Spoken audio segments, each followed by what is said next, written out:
One. Yeah, we are live right now. What's going Hey, on? what the hell is going on, brother? Yeah, I'm good, man. How are you guys? I'm doing fucking fantastic. I'm fucking tired. I am fucking but I'm ready to talk some horror, man. This is the first look, check this out, St. Clair. hmm This is the first invite that I've had to come on to anyone's channel in like fucking God knows how long. So I'm super fucking excited. Me too, man. Yeah, I'm always on your channel, Yeah, supporting, helping out, and talking some stuff. So I'm glad you came on mine. We're gonna talk more stuff about for sure. horror and stuff. And mainly, I like to talk a little bit about some Scream Six and Ooh, I'm Halloween Ends. dying to talk about Stranger Things. Dying Yeah, to talk about yeah. it. Yeah, absolutely, man. I can't wait, man, because I saw your video. You made that video on Shotgun Ghostface, so I And wanted I said honestly, okay, to. let's talk about it because I want to talk to you because I seen you. I believe it was in like the Scream Six 2023 fan group, right? That's Oh, how you saw that? I saw that. I saw it, bro. I saw it. Yes, I'm always watching, bro. So I seen you post and you posted something, and I knew I was coming on here to talk to you, so I didn't comment. I'll just talk to him about it on Wednesday. But I remember reading your comment, and the comment said, uh, horror fans screaming they want something new. When they get something new, they're all upset about it. And I get that 100,000%. Like I'm right there with you when it comes to like, you know, the horror fans are never satisfied. And I feel like even me to a certain extent, I overreacted when the picture leaked of Ghostface using the shotgun. I'm not gonna lie, I overreacted, but you know, can you can you blame me, St. Clair? I mean, No, what were I your don't. thoughts when you I seen the don't. photo? I don't blame you. I don't blame anybody. I'm just stating something that happens, right? Right, So I'm not like I love horror fans. I'm a horror fan myself. I understand what you guys go through when it comes to changes in movies and right, stuff. So I understand that because you guys are really attached to these movies, and I really love that from yeah, the horror fans because you're passionate about it, and I like that, and I'm not mad when you guys, you know, um, you know, change your thoughts on something because it right, changed, right? right. That's just a thing that happens, like Yeah, an that's normal. actual thing. Yeah. So that's what I state. Mhm. But when it comes to if I made a video or a quick short talking like saying that Mhm. after I said that, I'm like, I have nothing against you guys. There's nothing going on, like no beef. This is just something I state that Yeah, happens. yeah. And a lot of horror fans took it the wrong way. Like me, I knew where you were coming from. You were saying like, "Hey, like it was more of like a joke, right? A joke." And a Yeah, lot it of was a it was a joke. People were, and guys, if you don't know what I'm talking about, Avery's in here and Trent Dad. What's going on, brothers? Uh, what I'm talking about is me and St. Clair. We're in a Facebook group together, and St. Clair had made a post saying that, you know, the Scream fans want something new. You know, we got something new with the leak of Ghostface using the shotgun, and now everyone's up in shambles. And he was just stating the fact because that is facts. That is factual. That is a thing that's going on right now in the horror community, right? And then everybody just started jumping on St. Clair and was just like this, that, and the other, stating their opinions.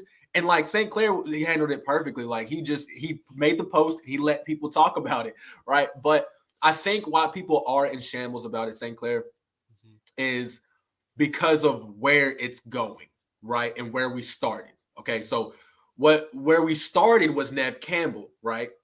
And then where we're going is not. Oh, not. I'm sorry. Let me go back because I tend to do this a lot when I talk. Where we started was Sydney Prescott. Okay, where we're going is we have no fucking idea. We don't know if it's going to be Tara. We don't know if it's going to be Sam. We don't know if it's going to be, and I'm talking about the final girl here, guys. We don't know if it's going to be Kirby. So it's like, and we're always down for something new. But you've seen what happens in Halloween Ends when you give us something too fucking new and uncalled for.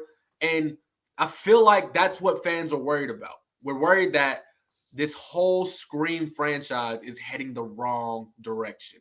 It could have, and I was the one I was stating whenever they said they were going away from Nev Campbell. I was like, look, I'm down for a whole new series, right? Because I don't know about you, St. Clair, but I loved the Scream, the TV series. I fucking loved it. One of the best TV series ever. But this isn't a TV series. This is a movie, right? And it feels like it's turning into a TV series. You know, Scream 5 that movie felt short as hell, right? If you go from the beginning to the end, it was short as hell. And I know Scream 1996, and they're all short, but it's like Scream 5 really felt rushed. And now I feel like Scream 6 is going to feel rushed. And it's, in my opinion, it's just going to turn into I Know What You Did Last Summer. That's just my opinion. Yeah, that's something that I understand because I watched your video in full and you were talking about how it's going to be kind of like the Purge Right. type of feel Yeah. when it comes to the whole Ghostface cult and how, Mm. because the way I see it is, I'm when I saw the picture, I'm like, oh, cool, like Ghostface was a shotgun, like I think that's pretty cool, and he's in a looks like a grocery store or something, and I think they call it a bodega in New a York. bodega. Okay, Yeah, they call that so in New York. Yeah. cool. So he's in a bodega, and it looks like you can picture it. It looks like he's robbing somebody. I don't Yeah. know. That's what it looks like, Yeah, right? for sure. Yeah. And so from what I've gathered, right, this isn't breaking news or anything like that. But from what I gather is I've read Reddit articles, I've watched YouTubers, I've made my own synopsis, and so what I've gathered is Scream is heading to New York. For what reason? I don't know, but I do know that there is a theory out there that says that there is basically a museum of stab. Like the stab movies. There's like I believe there's like 8 or 9 stab movies or some shit like that or whatever. And they all go to New York and there's a stab museum, but in the museum of the stab movies, there's like each Ghostface outfit on the walls, right? So what happens is, and this is a theory, okay, guys? I don't know if it's true. I don't know. I do not know, right? But when they say new title, new Scream or whatever, it has nothing to do with Sydney. It has everything to do with the stab movies, okay? So the museum gets robbed and all the Ghostface outfits are taken, right? So that is where we get the cult of Ghostface, right? And then they run amok in New York, right? And they're going and just causing anarchy, like you see in the Purge, right? They'll go from here to here, and they're just causing anarchy. So again, that's why I said in the video, it's turning into the Purge because it has no really plot, right? There's no plot to it besides that's why I feel like Scream 5 should have never been made with Sydney, right? Because you could have just placed Tara and Sam into New York and had the cult aspect, and everybody would have been fine with that. But the fact that you brought Sydney and now you're having Gail Weathers being Scream 6, like it just doesn't make sense. Like if you want to go do a whole new thing, go do a whole new thing. So my question to you, St. Clair, is what is your thoughts on if that is true, the theory of Ghostface, a group of people stealing the Ghostface outfits and basically causing anarchy in New York? What are your thoughts on that? Um, I am a fan of the Purge, so I don't think it will bother me. But Don't get me wrong, I'm a fan as well. Like I like mhm, the first one, yeah, two, and three, mhm. but again, to me, it's just like that's kind of like the Halloween Ends thing, right? I wasn't mad at it, right? But it's like not your story, bro. The same thing with this, like putting purge aspects into a Scream movie. It's like not the time, bro. You know what I'm saying? Yeah, I can understand that because it's you had Nev Campbell in the last one, and this is supposed to be a trilogy, so you expect to have Nev throughout these 3 movies in this trilogy, Right. and then when it ends, I feel like if they wanted to, they can kill off Nev in Scream 7, Mhm. or kill off the main characters like Courtney and Nev, since they're the last ones remaining, and then you have these new group of characters you follow in the next trilogy, Yeah. or and then there you can have that whole cult Ghostface aspect to it, and then you can technically, if you want to say it's kind of like the Purge, okay, that's cool. Um, but Oh the no, no, cult it is of like the Ghostface, purge though. the Purge, the Purge. Um, but yeah. Okay. it's a purge. But I mean, well, basically, the I mean, Ghostface. look, it's Purge meets Ghostface. Am I wrong? If you have a group, right? Now, I know the Purge wasn't a set group, but you have a group like you had in the Purge of people just doing anarchy and Scream. I mean, in New York. I mean, I'm again, we don't know if that is true, right? But could you see it makes sense? You have Tara and Sam, who maybe they're going to art school, right? Who the fuck knows? They're in New York, and all of a sudden, some ghost space shit, like cult ghost space stuff, starts happening. So they're going to have to be the ones to take them down, right? And we've already heard that Ghostface is going to go. He might go to a sorority or a fraternity in Scream 6. We've heard he's at a party. So it's like, again, it's like this, and I'm not mad at it, St. Clair. I really want you to believe that I'm not mad at it because I'm not. Because did you enjoy the Scream the TV series? Did you like it? Yes, I Okay, actually liked it. I Yeah. loved it. I loved season 1, 2, and 3. Right, so that means I like different. I enjoy different, but in the franchise, right, in the movie, right, it's like if you wanted to do this, you should have just made a fucking TV series. You know what I'm saying? Mhm. Yeah, they could have.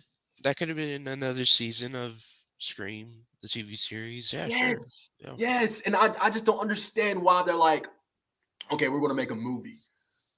Like, and I understand, I kind of, and this is St. Clair, you know how Hollywood goes.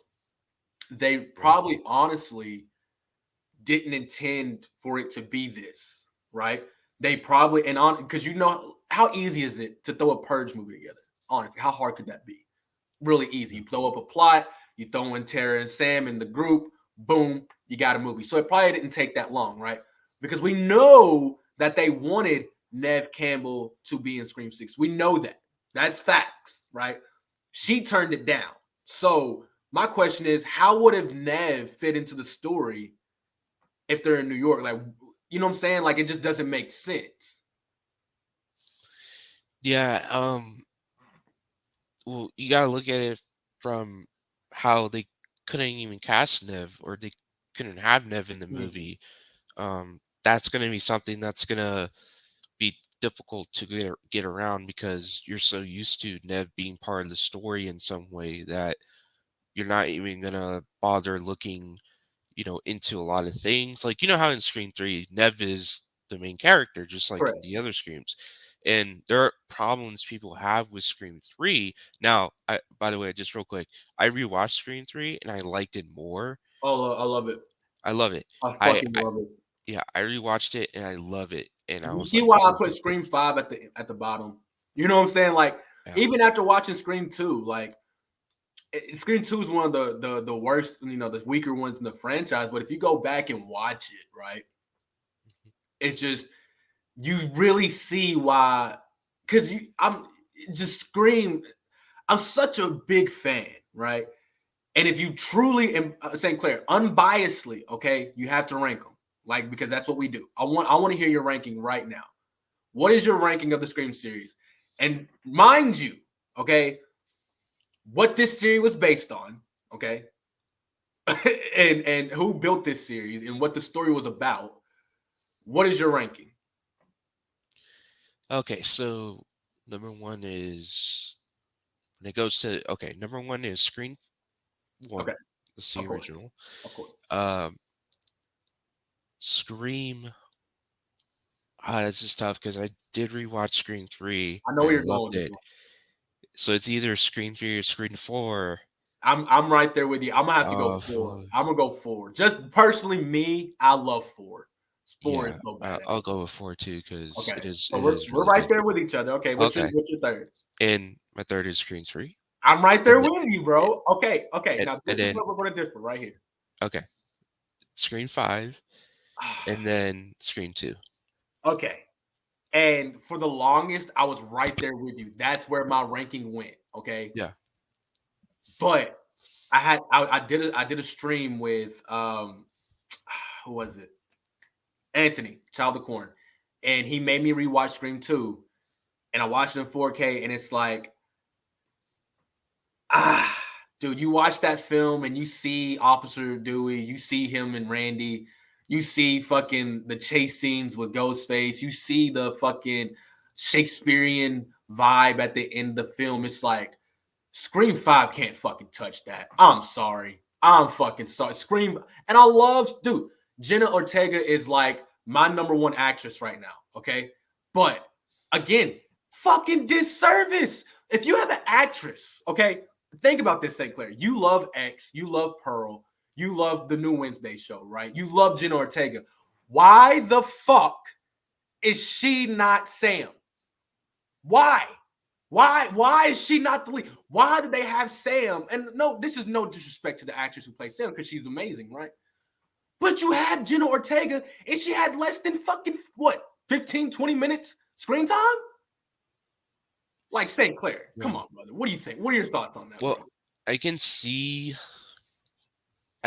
why they would cast her as um well, not as Sam.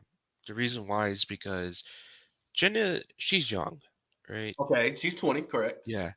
And Sam is like in her 30s. The actress, God, is she's she in her 30s. really? Yeah. Fucking hell. So Fucking she is definitely older.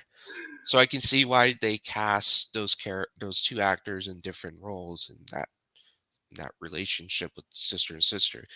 Um, but if you were had to not have that actress play Sam, okay. I'm talking about the actress that's in her 30s who did play Okay, Sam. yeah.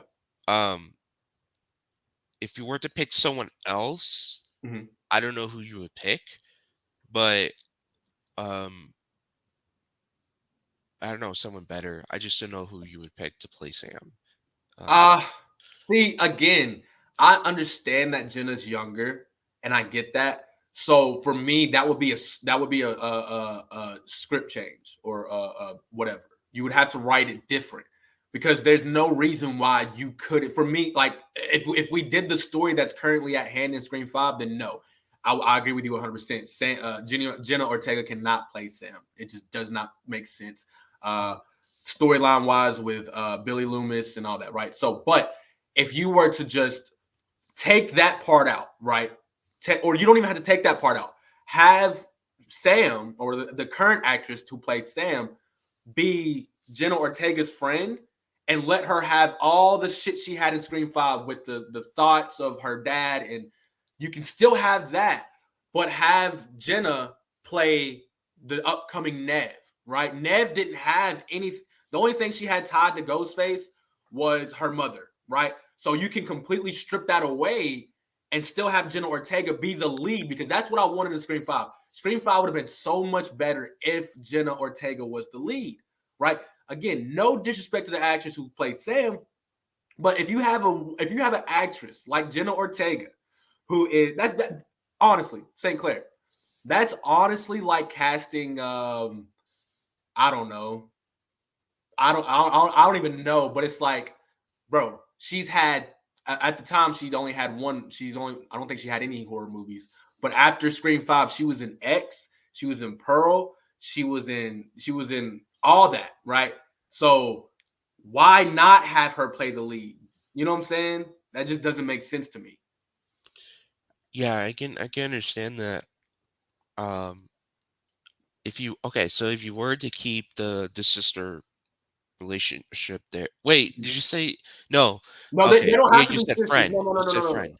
You Yeah, said just a friend. friend. Just a friend. Yeah, they can just Okay, be friends. so okay, And again, you could that doesn't make sense. Like they were sisters, right? in the Oh, movie, they yeah, were. They were. My bad. Sorry. Adopted. All that shit. My bad. yeah. Is that what? Wait, is that what Yeah, I'm pretty was sure. Yeah, revealed? yeah, yeah. Okay, so they're adopted. Yeah. Okay. No, no, no, no, no, no. That wasn't adopted. Her mom had. I believe her mom had an affair with Billy or some shit like that. Hmm. And and she and remember, I think Sam found out about it, and that's why she left the family because she found out about the mom having an affair.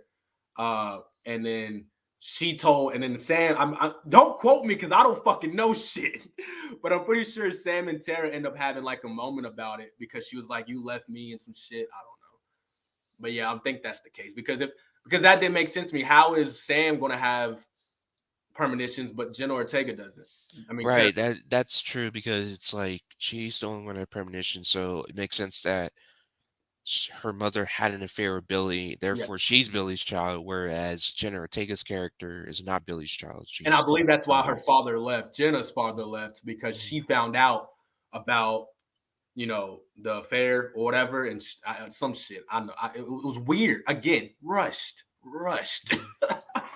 Yeah. I don't know. They could have they I don't know, man. I think if they were to take out that whole if they take away the Sam character and left it with Jenna's Okay. character, and it's just completely different story. You don't put Nev in it, you don't put David in it, you don't put Yes. Courtney. It's a Yes. whole new story. Yes. So That's what I that would wanted. have been better. That's what I'm saying. Like, if Scream 6 were to happen and Scream 5 never happened, I am a happy fucking camper. Have it to where, like they're doing it now. Jenna and Sam, if they go off to college to New York, they're friends, sisters, whatever. You know what I'm saying? It would have worked. You could even have her be related to Billy. It would have worked. But the fact that you put Nev Campbell in it and David Arquette and Courtney Cox, it makes no sense. Zero fuck. You should have stopped at Scream 4. But this is what they did, St. Clair. Let me tell you what they fucking did, okay? And I said that this does not make Kevin Williamson a bad guy because he was just doing his fucking job. I gave him a job. They used the fuck out of us. They used the fuck out of us, bro. They used our feelings on Wes Craven. It was like, this is an honor for Wes. Oh my God, we're gonna honor Wes Craven. We're bringing back Nev Campbell, David Arquette. The gang's all back together. And you made Dewey a fucking alcoholic, and you made him have the worst death scene in the franchise. You basically had Nev Campbell off. She had maybe what 10 minutes of screen time, and then Gail Weathers was what not even the movie for half the fucking movie. Mhm. And then it did numbers. It did fucking numbers, bro. And then they were like, you know what, we're gonna do it again, but now we're gonna kill off all your favorite characters, right? And we're fine with that. You want to move on from our characters? Fine with that. Pay our characters. And that's the way we're like, no, we're not going to pay Nev Campbell just to kill her off. Well, then you should have never brought her back. The fuck? You know Mhm. what I'm saying, St. Clair? Yeah, and by the way, I just looked. Kevin Williams had nothing to do with Screen 5. It was He just didn't even, he didn't write it, he he didn't didn't write produce. it? No, he had nothing to do with it. Wow. No, there's no way. There's no way. Yeah, it says it was written by James Vanderbilt and Guy Busick. Did he help? Did he produce? I know I Yep. read something where he produced. Let me see. That's wild. I gotta. That's crazy. Because if that's the case, again, I don't know who's running the Wes Craven estate, but they let this happen. Did they let Nightmare on Elm Street? That happened after Wes died, right? Nightmare on Elm Street. Yeah, that was Wes died in no, that happened before. I don't know why he let it happen. yeah. Well, Kevin Williamson was originally supposed to write a Scream 5, but then it got canceled, I think, because of Wes. Wes died. And then later on, of course, 2021, 2022, Yeah. like they wrote the Scream 5 we know that we watched. But it's not Kevin. Kevin didn't write it. It was a whole new team of people. Wow. Yeah. Again, I did not know that.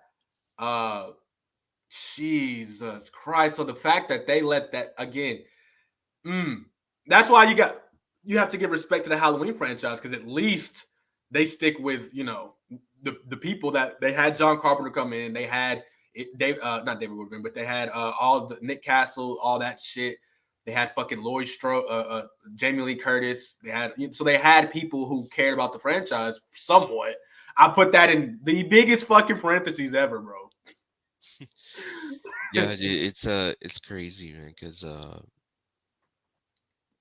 the thing about Scream 5 is it's supposed to be, and holy shit, dude, Nightwatch Zone's in the building. He's Oh, you're saying all salute, right, Night Watch. You're all right.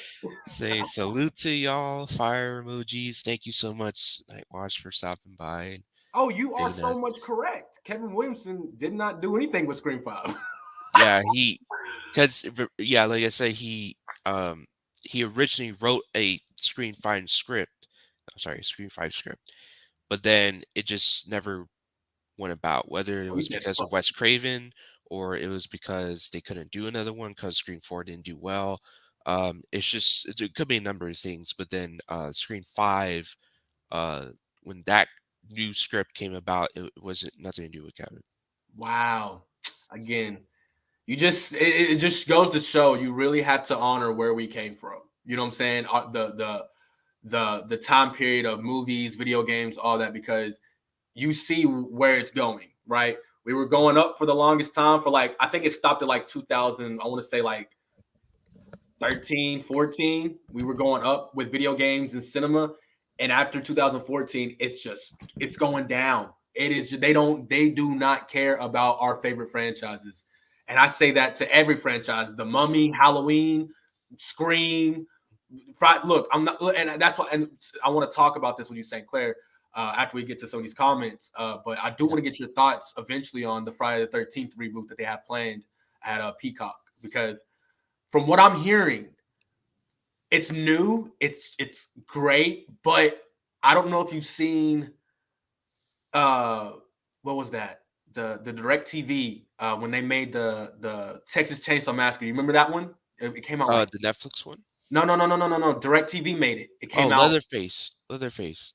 Was That's that what it's it? called. Yeah, Yeah, it Leatherface. was Some like shit. it was a prequel when he Yeah, was the young. prequel. Yeah, and Mhm. again, not a bad movie, but it's just something that it's just lost in time. When you think about Texas Chainsaw movies, do you ever hear anybody talk about the Direct TV one? No, no one ever talks about it. Does it make Yeah. it bad? No, it just means that, and I feel like this is going to happen with the Friday the 13th series. It's going to be something that is so something we're not asking for that people are going to hate on it. Right. Um, I think like when it comes to prequels, because that's what Friday 13th Peacock series Mhm. is going to be. It's going to be a prequel before the original movie. But I don't know.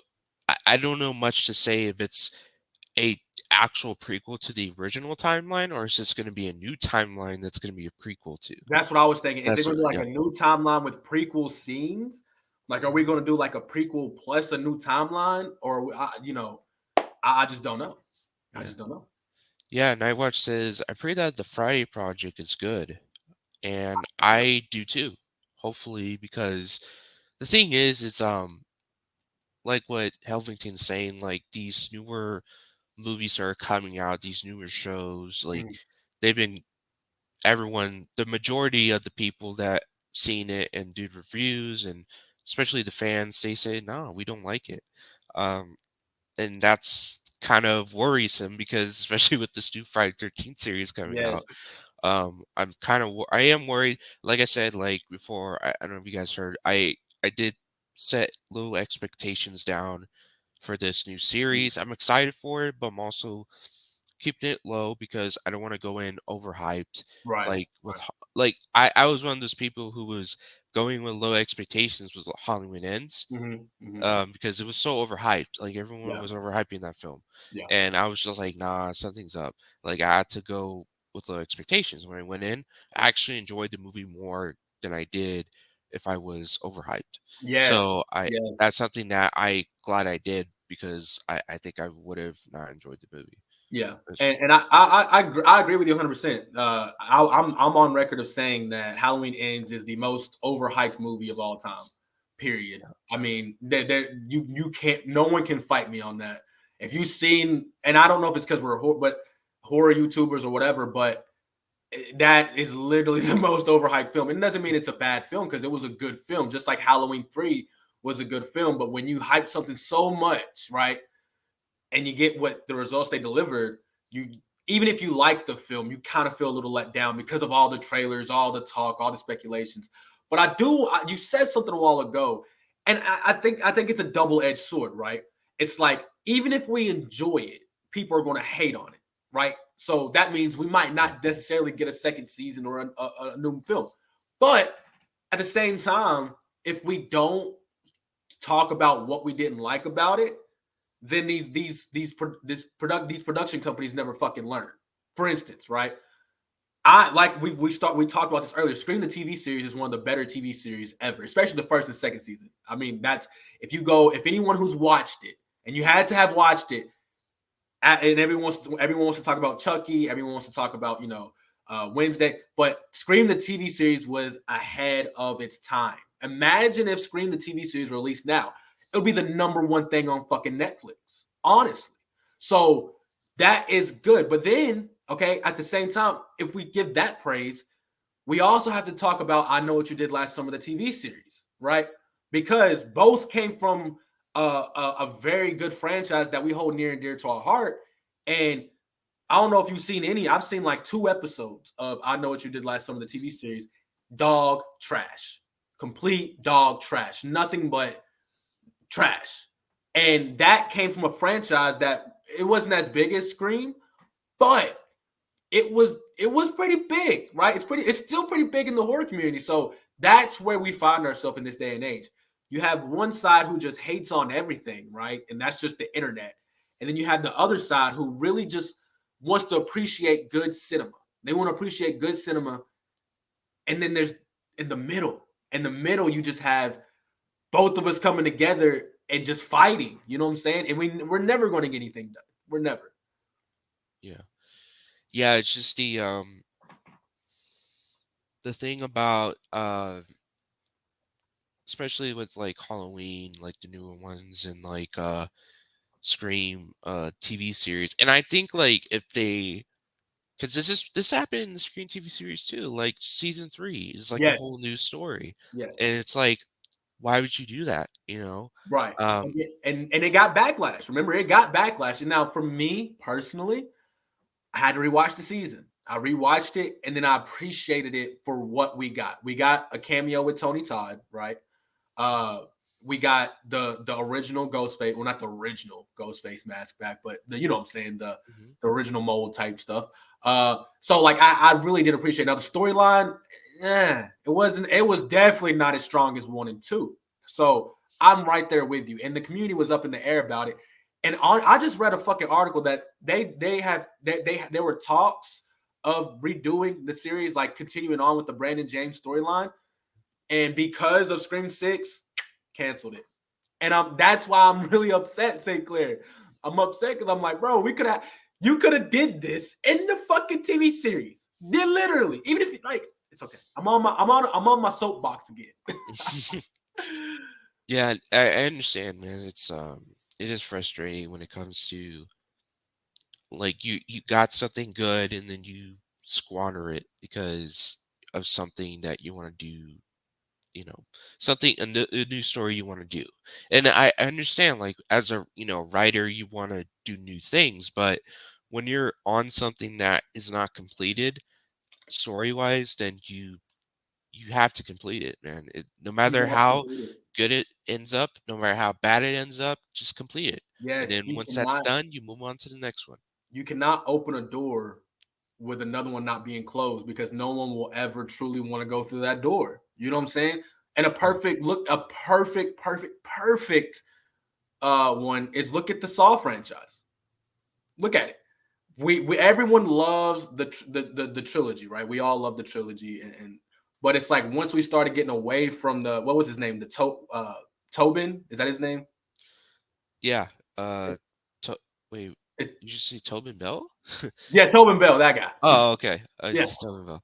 And Once they started to get away from him, people started to lose interest in the franchise, right? Now, what do you see? You see them bringing him back in the new. They're actually filming the new Saw movie right now. I think it's Saw 10 or some shit. But they brought him back because again, you can't finish a story. Even though they finished the story somewhat, people weren't satisfied. Look at Nightmare on Elm Street 3, right? No one was satisfied with Nancy's story. So what did they do? They made Wes Craven's New Nightmare, and that's the finality. Everyone knows you watch Nightmare on Elm Street 1, and then you watch Wes Craven's New Nightmare, and that is the finale right there. Okay. So again, you said it. You can't move on from our favorite franchises until you finish these stories because these stories are 20, 30, 40, 50 years in the making, man. And just to say, to hell with it, move on to the next generation. It's complete bullshit. It's yeah. complete bullshit. Yeah. And King Filthy says, "Hello, gents." He's in the chat. Filthy animals in the building. He's in the building, and we're talking about some horror. Yes, And sir. if you haven't caught up, we're still talking about Scream Six. We Talking just about talked everything. We were talking about almost everything.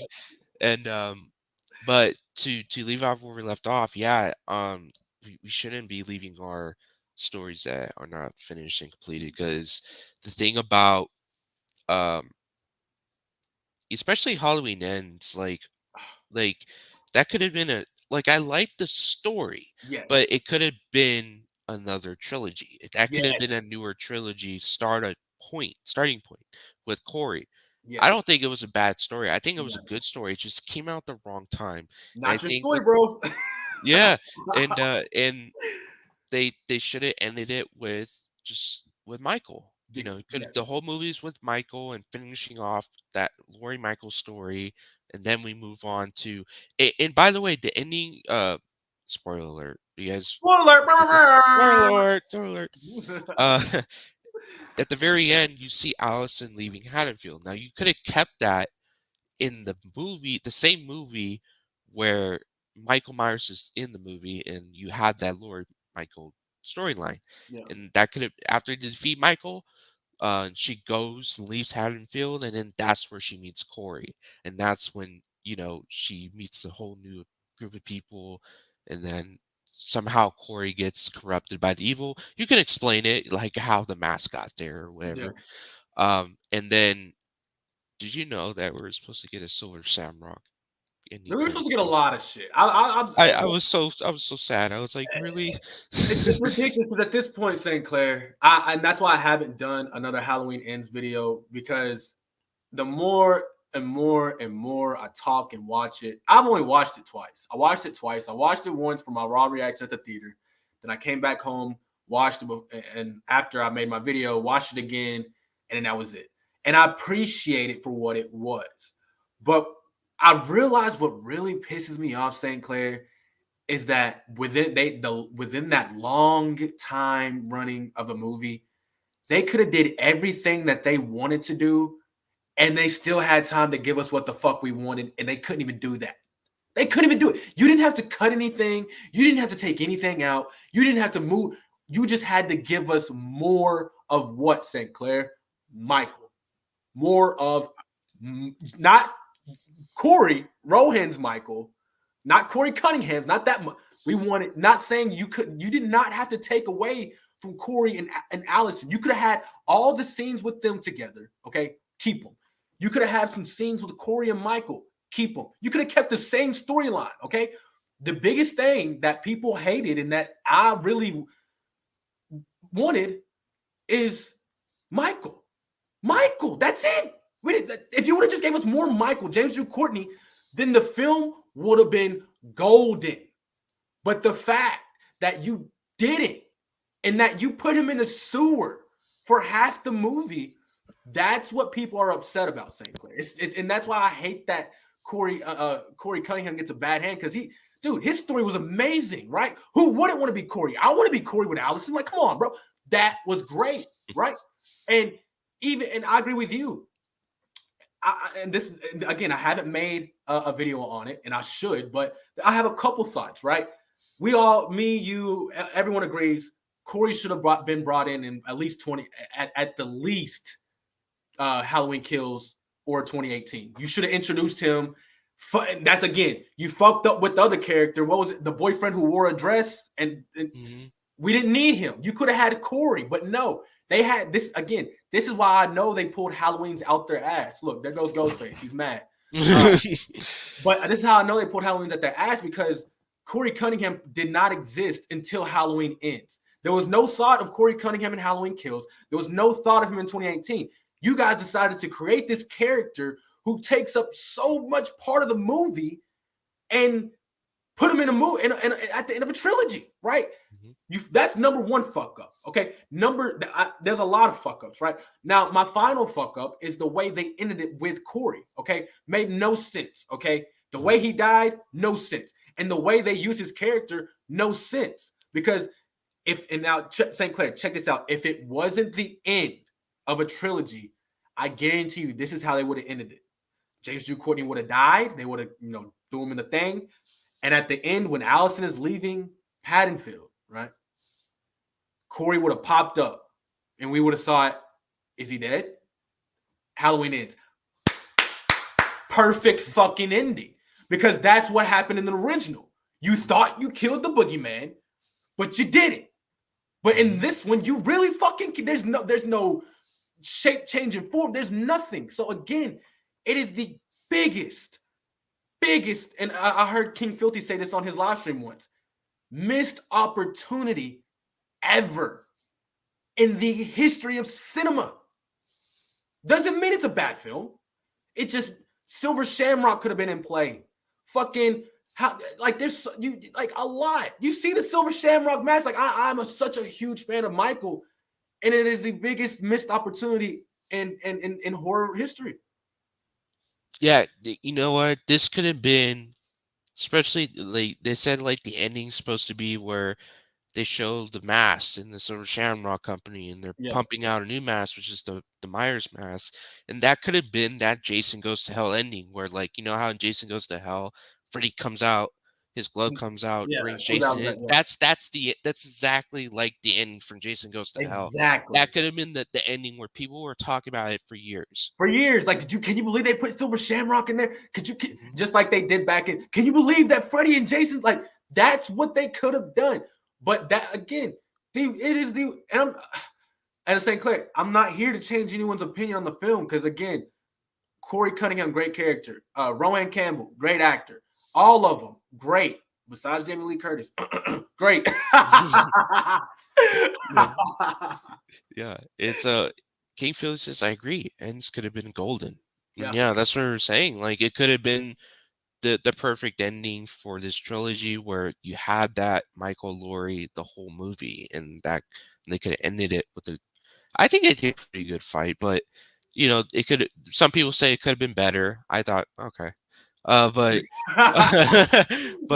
yeah. To me, the fight was mid. It was mid. It was good for a second. It was good for a whole 15, 30 seconds. Yeah.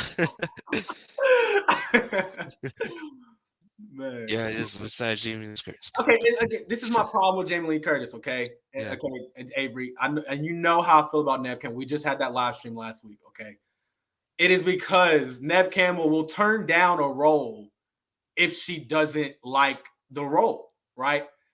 The fact that Jamie Lee Curtis signed on to a project where she gets less screen time than Allison, okay, for the second movie in a row, okay? Then James Drew Courtney gets less screen time than Rohan Campbell, right? The fact that you signed on to that is bullshit. Now, look at Nev Campbell. She straight up said how she feels about her character, about her character being a beacon of light for domestic violence and women. So could you imagine? And again, has Nev Campbell signed on to projects before with limited roles? Yes, but let me ask you, St. Clair, what was more impactful, Nev Campbell in Scream 5 or Jamie Lee Curtis in Halloween Ends? Be honest. Who had the most one-liners? Of course, I'm Sidney Prescott. Of course, I have a fucking gun. Give me one line that we didn't see in the trailer that was memorable from Jamie Lee Curtis. I gotta go with Sydney. Yeah. Because she's really good with one-liners. And the way she came in at the end with the fight scene with Ghostface and her and Gil, all that was 30 times better than what we got from Jamie Lee Curtis and her character in Laurie Strode. And again, this is what the horror community doesn't talk about because they put Jamie Lee Curtis on a pedestal. To me, I might be biased because I met Nev Campbell, but to me, Nev Campbell has done more for the horror community than anybody. And look at the people who signed on to horror projects because of the Scream franchise. You have Omar Epps, Jada Pinkett Smith, Emma Roberts, one of the Macaulay Culkin brothers, Hayden Panettiere. What the fuck have we gotten from the Halloween franchise besides Danielle Harris? Nothing. Yeah. Yeah, and I just want to say, man, that's a good point. Scream has a lot of big name actors in it that Mhm. has spawned, careers, but also they also bring in actors that are already named, but they come in the movie Mm, anyways, which yes. is really cool. Courtney And Cox. Courtney Cox was on Friends, the number one show for like how many years, and said, you know what? I'm going to come on to this project because of who? Wes Craven. And this Mhm. goes to show, right? Rest in peace, Wes Craven. I will say it right now. The greatest horror director of all time is Wes Craven. John Carpenter, take a fucking seat. Because if Wes Craven was alive, I guarantee you he would have not let Scream 5 happen the way it happened.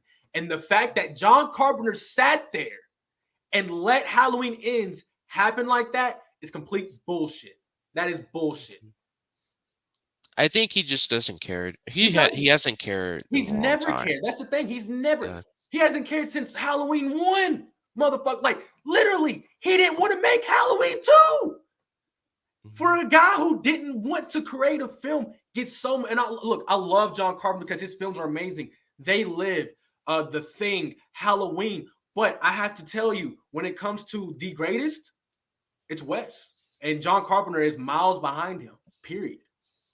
Because it's funny because Wes did direct multiple sequels to Scream.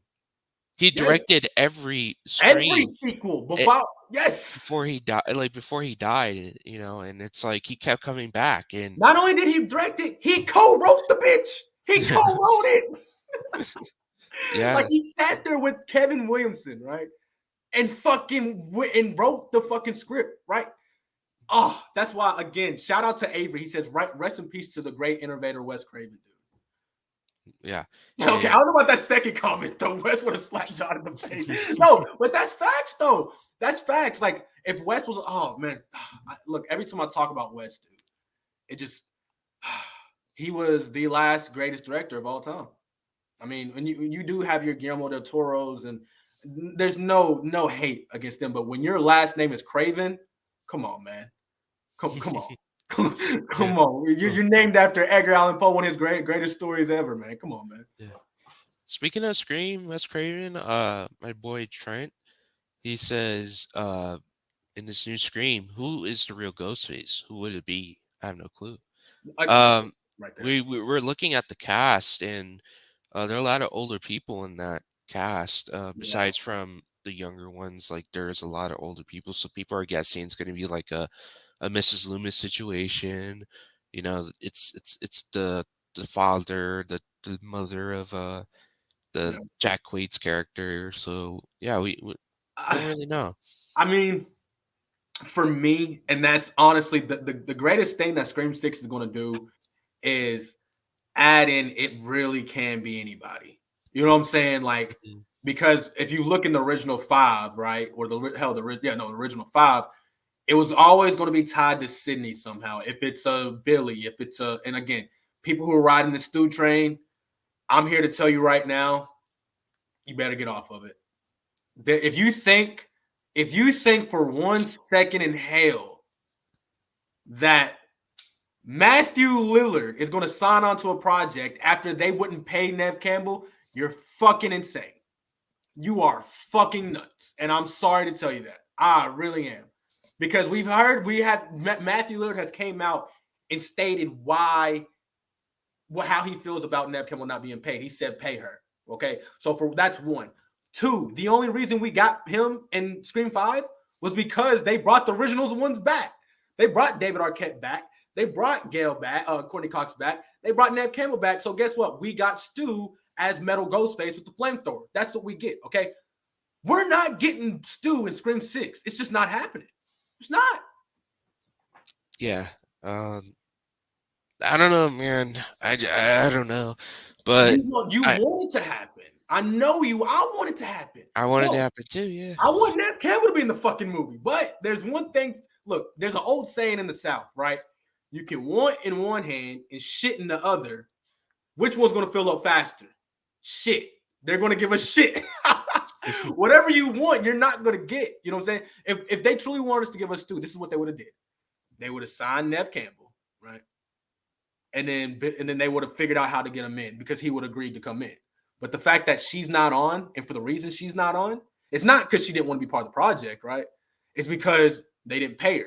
So you really think Matthew Lillard, who is a friend of hers, is going to take money that she deserves? Come on now. He would never do that. Never.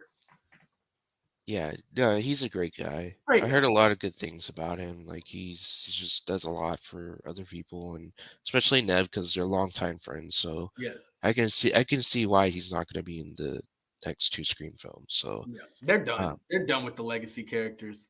yeah, They're done. I mean, Gail's dead. That again, I don't even know why you're bringing Gail onto the project. There's no reason to bring her, bro. Like, and that's why I don't.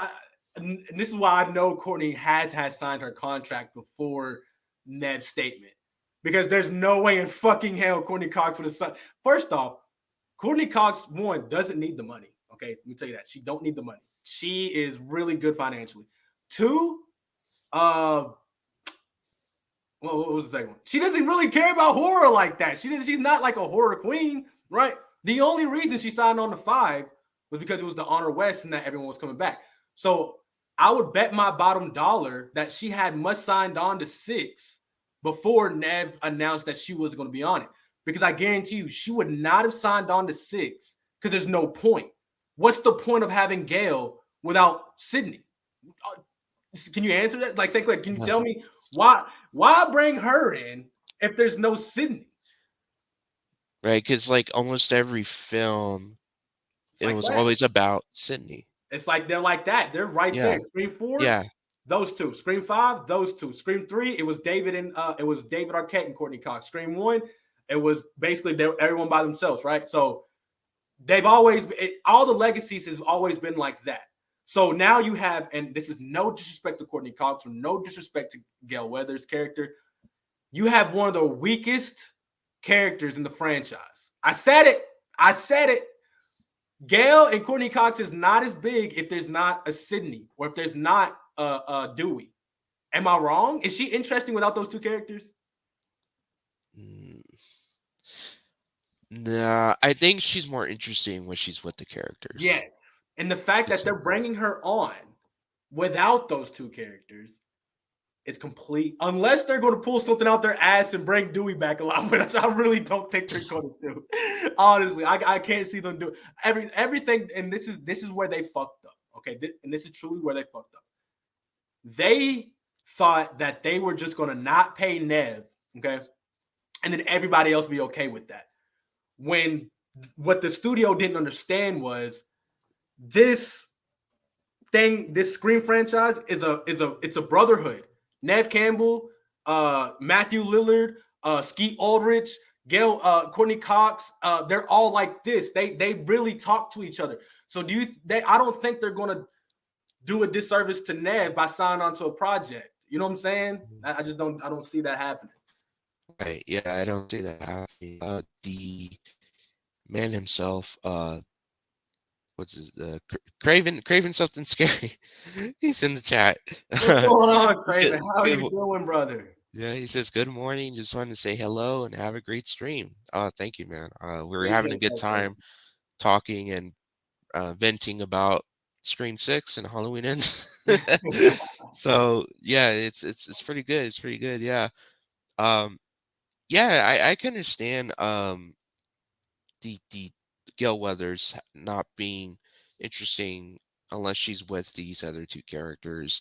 I feel like it was always about Sydney, so if it's not about Sydney anymore, then she's gonna move on to her next story, and Or she's she's gonna gonna move on. die. Yeah, this is probably, and I'm not a psychic, so let's say we know what's gonna happen in Scream 6. Because I think I know what's gonna happen. She's probably gonna get a TV job in New York, right? And she's gonna die on set. That's probably what's gonna happen, guys. Spoiler alert, your Hellmaster said it first. Look, these movies, this is why you need Sydney, because you need to know what's gonna like. They thought that they were gonna be able to move on from her and be so unexpected. No, we know what's gonna happen. You're gonna kill off the final legacy character, fucking Gail. Okay, you're going to kill off Kirby at some point because I heard she's like an FBI agent or some shit. I don't fucking know. Kill her off. Then you have no more legacy characters. Now you have a Samara Weaving who is basically the fucking the new screen queen of horror right now. Besides Jenna Ortega, she's been in The Babysitter, Ready or Not. So she's going to take on the role of probably the screen queen, right? That's my thought. I don't know. I could be wrong. She could be fucking Ghostface. I don't fucking know. But it's kind of predictable at this point. Like, we know where you're going. You're going, and I said this earlier, you're going down the purge route. Like, to where the story's so predictable, we're just looking for the kills. How are you gonna kill these people, right? How is Ghostface gonna kill them? And honestly, Ghostface, and people are gonna hate me for saying this, right? The people gonna hate me. Ghostface has always just been a fucking man in a costume, a person in a costume. What made Ghostface was what? Sidney fucking Prescott. Ghostface needs a backstory. Without a backstory, he's just another purge guy. He's just another serial killer. That's it. That's literally it. Yeah, it's pretty much what it is, man. It's just another serial killer, man. Always another serial killer. And we got Oh, it's Talisa. Hey, Talisa. Hey. Hey, it says, hey, Dominic, your friend. Dominic, you the man. Thank you so much. Thank you so much. Yeah, she's like agreeing. Yeah, it's so true. You know that. I don't look. I'm not on YouTube reading any spoilers. This is just me as a lover of horror. I see through the bullshit, man. I see through the bullshit. You know, and I want to kind of talk about because I know you're a fan of innovation, and I am too. But Avery said it right there. It's a purge story with a ghost face on it. Thank you. Just random acts of killing for no reason. That's literally what's going to happen. And so my question to you is, St. Clair, we grew up, right? I'm 25. We're in the same age category. And we grew up when you had Hollywood movies, Scream, Halloween. Blockbusters. Blockbusters. Yes, blockbusters. Thank you, right? The Mummy. Fuck, you had great movies. The Mummy 2, you had fucking, even in comedy, you had all these great movies.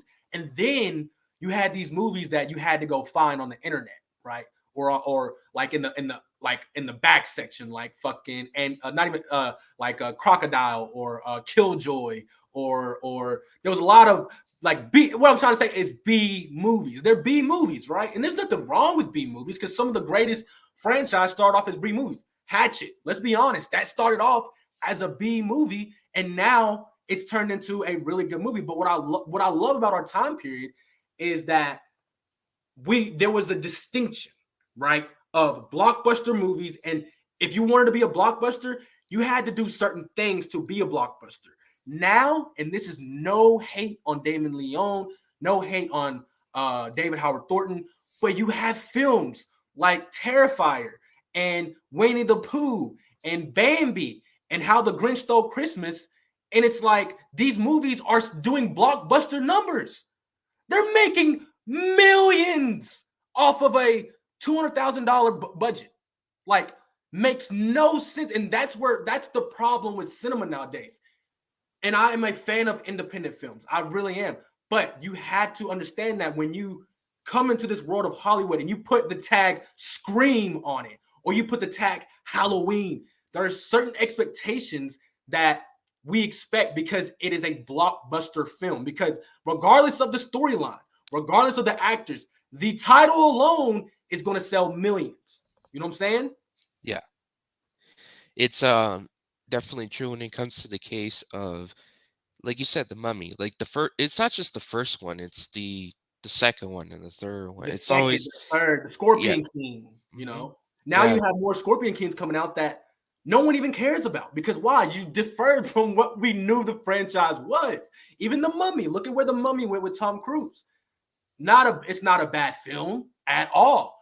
But the fact that you took away elements, right? And the elements I believe they took away was the gold, the Egypt, that was what made the Mummy films great, right? Mm-hmm. They took that away. They stripped that away from the new Mummy and it was so like bland and pale and gray and dark, and I understand they want to do a new take on it, but you can't do that when you have that tag on it. You have the tag on it, you gotta perform. You know what I'm saying? Yeah, it was The Mummy was a very it was one of the big blockbusters Yeah.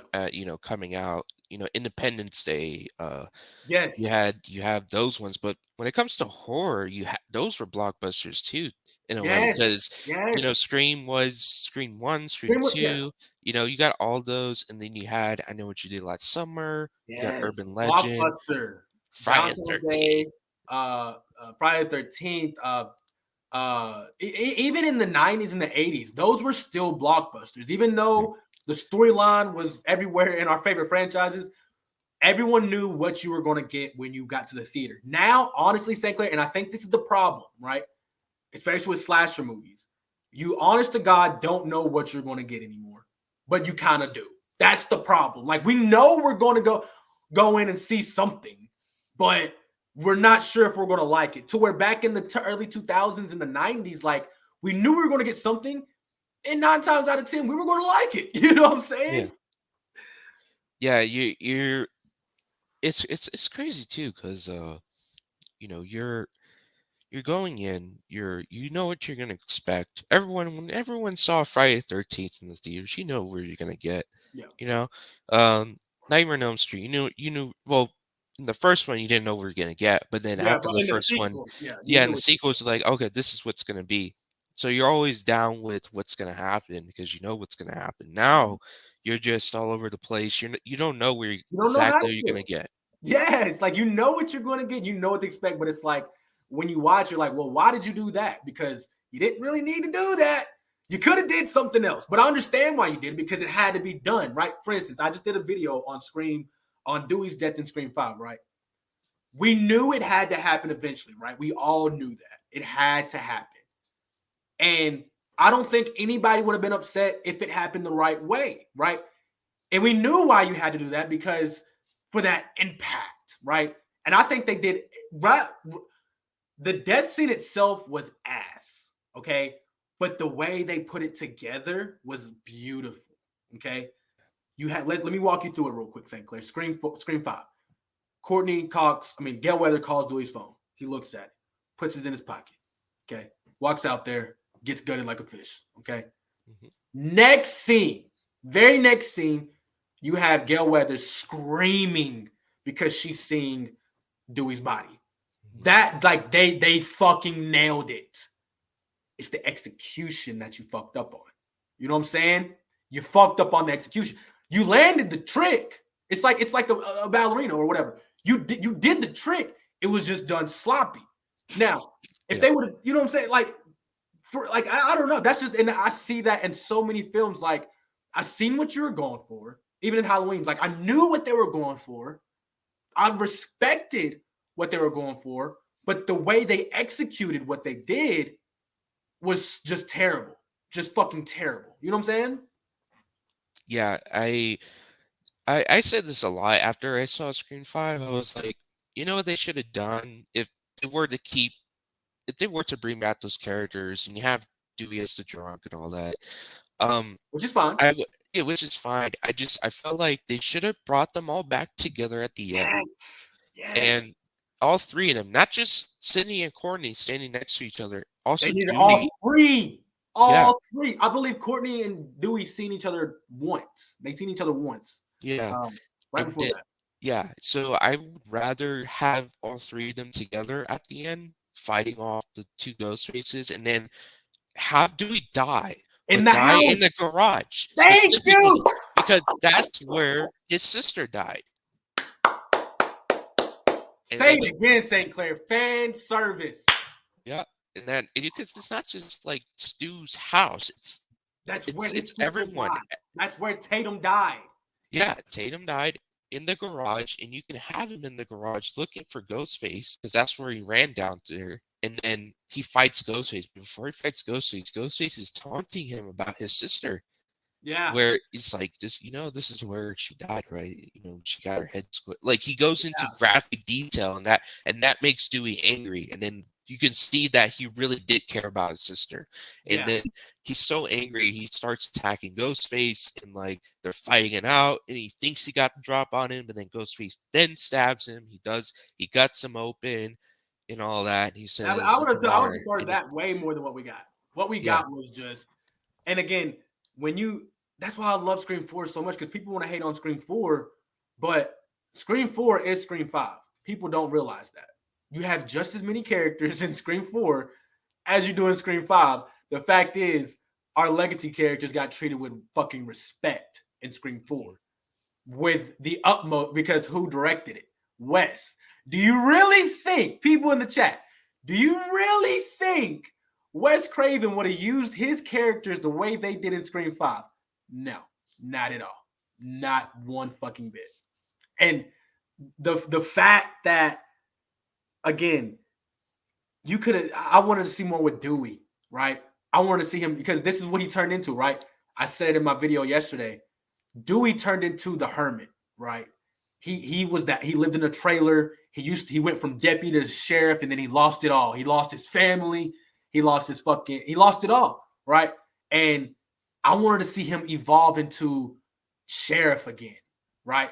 Or even if you didn't want him to become sheriff, make him solve this shit, because he lost every fucking thing. His sister, his fucking wife, his fucking, I don't know if they had kids, but his kid, like, he lost everything, right? And for him just to live in a trailer, okay, this is what, say clear, I'm not here to change your mind on Scream 5. I promise you, okay?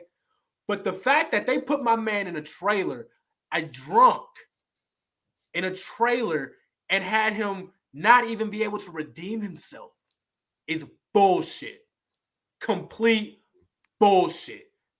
And the way he died, bullshit.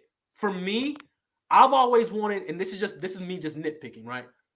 I want Dewey to have a quick death. I never wanted to be no way, no.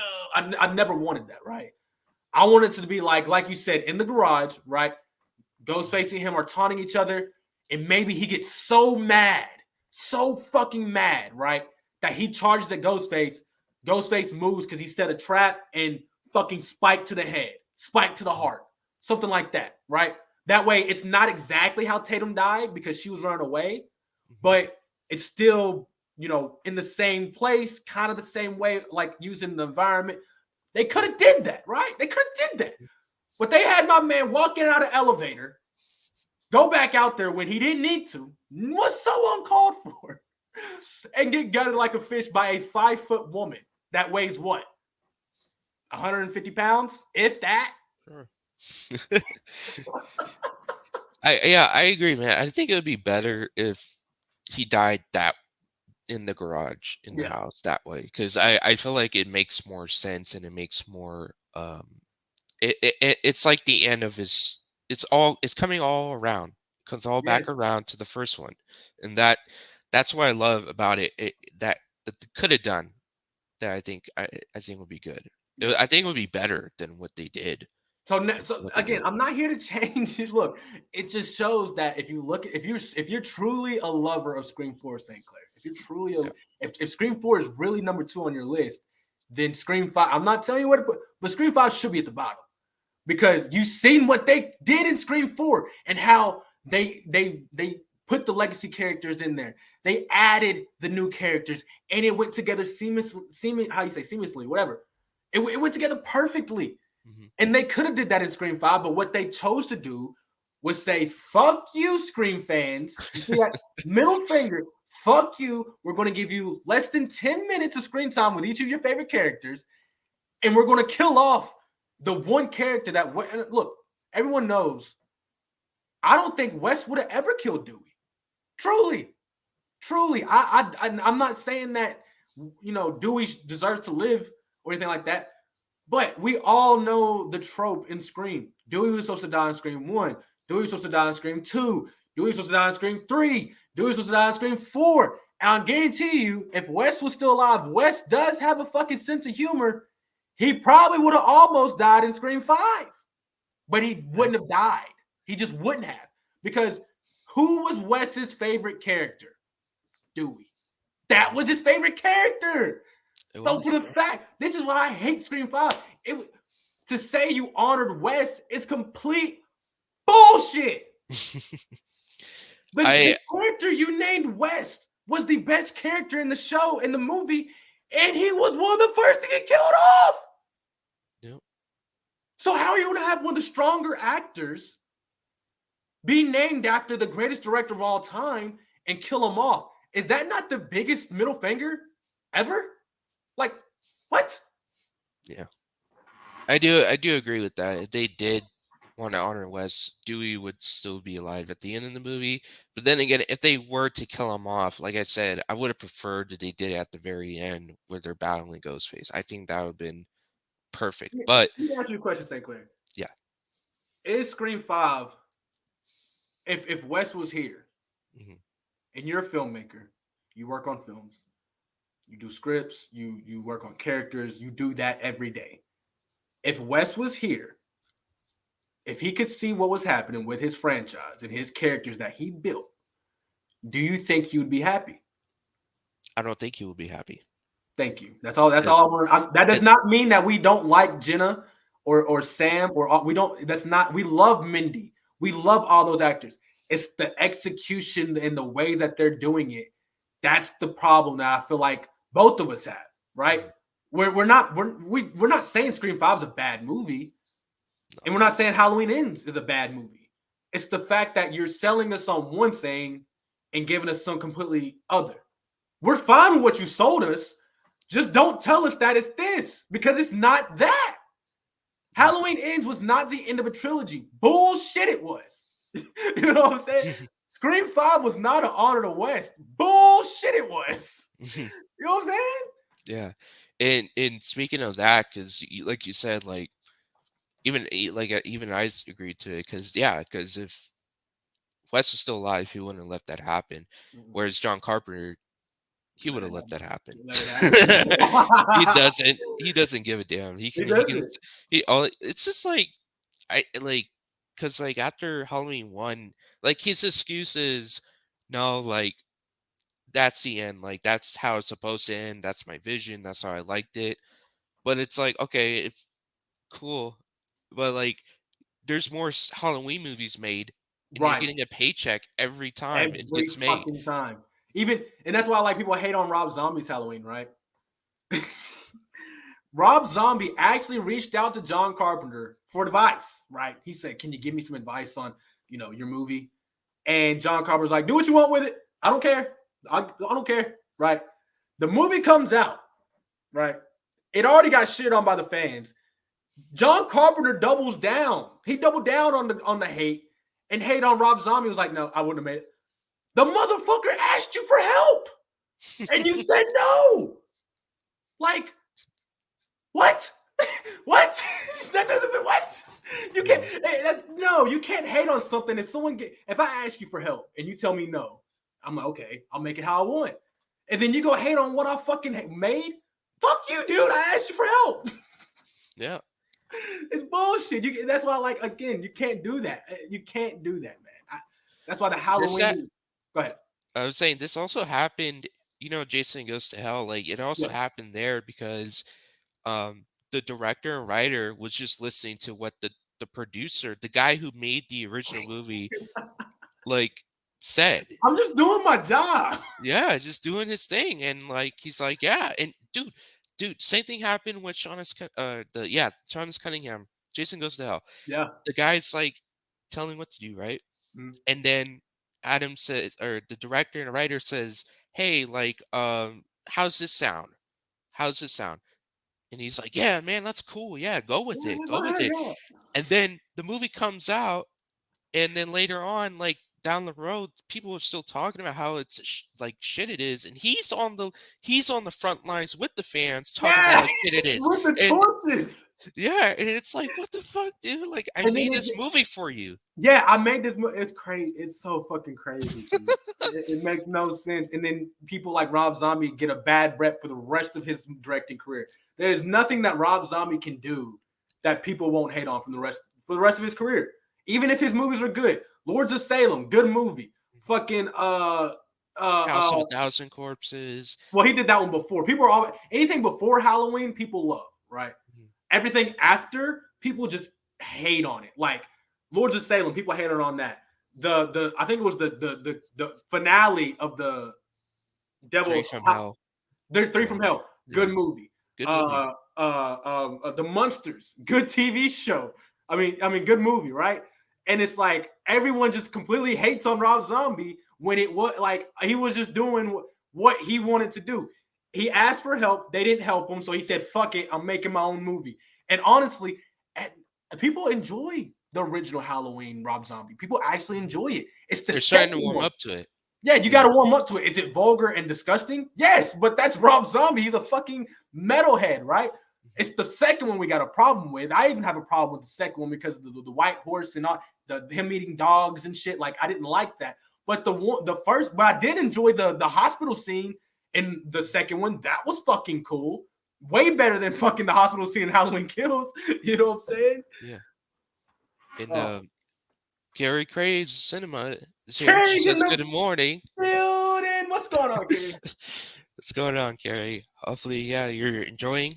We're tuning in because now we're talking about a little bit about some Halloween, Yeah, especially Rob Zombie's Halloween, and how fans are warming up to the first one, yeah. the original remake, And, and the everyone still hates the second one.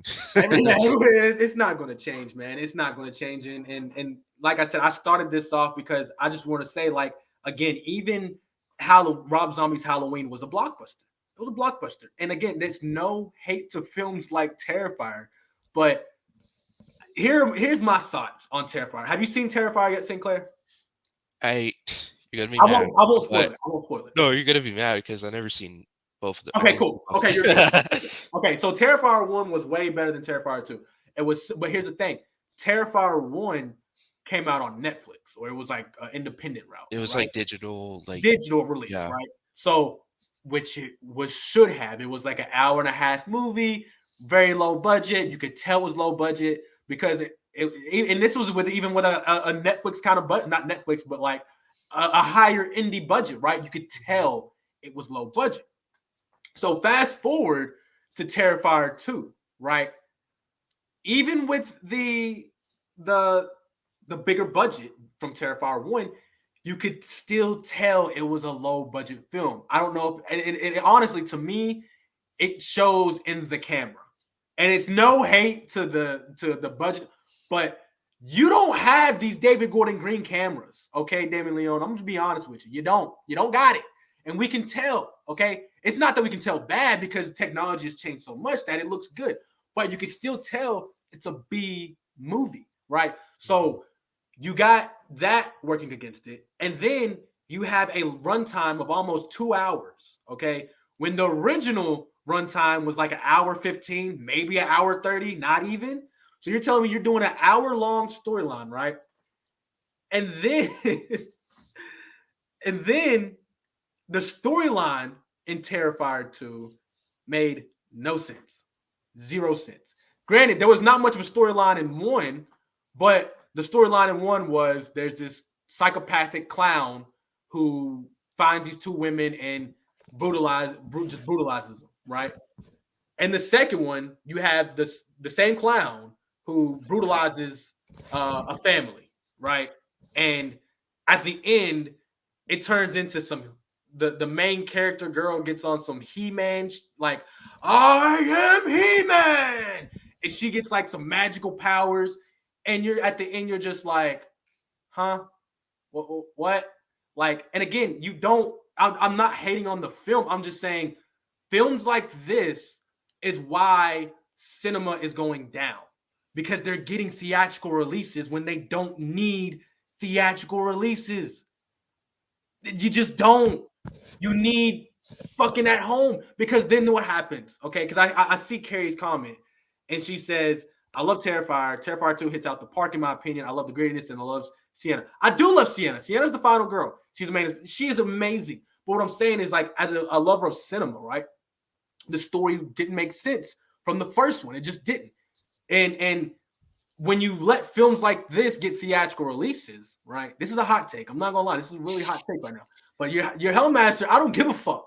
I do hot takes all the It's time, and real. I get in trouble for it. You know what I'm saying? Because I look, at the end of the day, that's why I'm your Hellmaster for a reason.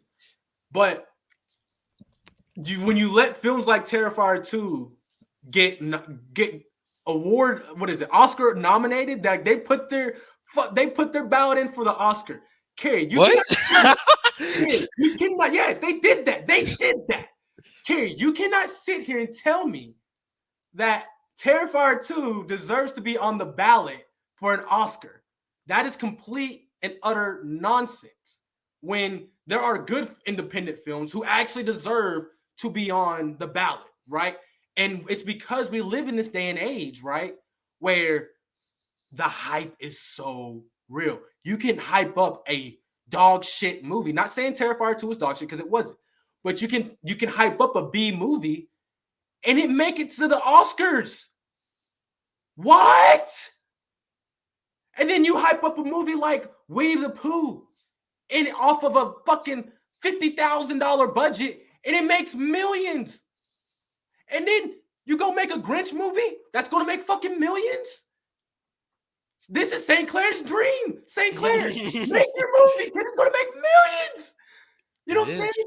That's what's happening right now. That's where, and again, it's great, right? It's great for horror to have this platform that we're standing on. But then it really, dude, Terrifier 2 did better than The Barbarian. And The Barbarian is such a better film. You know what I'm saying? Mhm. Like that's it's almost like horror is a parody of itself right now. It truly is. Yeah, and this is like take away the Oscars. The movie made its money back. Times 30. Yeah, and that's great, especially as you're an independent. Like Davian's an independent filmmaker, and I would be like, "Fuck, dude, that's good. I'm gonna make Oh, my yeah. next movie after that because I made my money back, and I can make like how much he made? 10 million He in the made a box lot of office. fucking money. He made a Okay, lot of fucking money. okay. So what I do is like I'll take all that money, I'll split it into budgets for feature films that And I'll do thank later you. on. Make Make better Terrifier ones. 3 a blockbuster. Yeah. You know what I'm saying?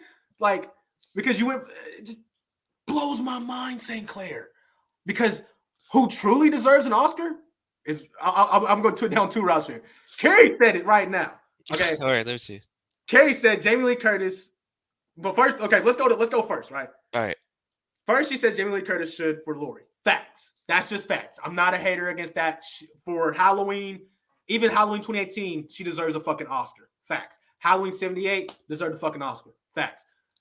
The next one, I definitely fucking agree with. Nev Campbell should definitely get an Oscar for Sidney Prescott. Facts. If anyone deserves an Oscar, those two. But if we are going to go down this route of who deserves an Oscar, it's the fucking marketing team. The marketing team deserves a fucking Oscar. Truly.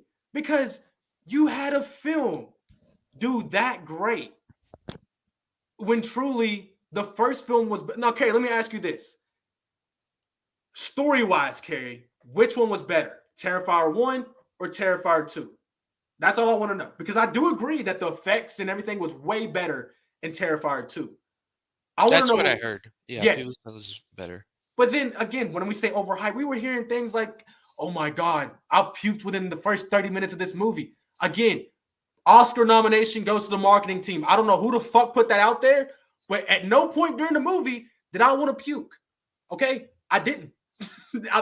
There's been movies like, The Hills Have Eyes and Wolf's Creek where I'm like, my stomach starts to get a little, Human Centipede, right? Terrifier 2, nah, not even. Like, I think the worst kill that he had was he gutted this girl and like was playing with her guts. That was it. Like we haven't seen that before, right? so again, I'm worried, bro. I'm worried because the Grinch trailer came out yesterday, and I don't know if you've seen the trailer. It looks like shit. It looks like another B movie The only good thing about it is David Howard Thornton. That's it. The actresses that are in it, trash. Story looks trash. The camera, compared to these blockbuster films, trash. Now, I could go watch the film. I can still have fun with it. But what's going to piss me off is the fact that this film is going to do better than Scream 6 or Scream 5. Just because, and here we go again, okay? It's the title. When you throw Winnie the Pooh on a film, people are going to go crazy for it. Oh my God, Winnie the Pooh's killing people. I got to go watch it. Oh my God. You got all these non-horror fans like, oh my God, I got to go check it out. The Grinch. Oh my God, The Grinch has a horror movie. I got to go check it out. And then you have the horror fans going to watch it because they like horror. They found the gold pot. They found it, bro. You find these licenses that you can get that Disney doesn't own or Nickelodeon or whoever, they don't own it, and you fucking put a horror movie to it. You get one side that wants to see because they like the Grinch, and you get the other side that likes to see because they love horror movies. $1 million. Come on, man. You see what I'm saying? Yeah, I can understand that from those filmmaker sides because I think there are people who like to see like an R-rated like horror version of The Grinch. Like not gonna lie, I hear people talk about it, and I don't mind seeing one.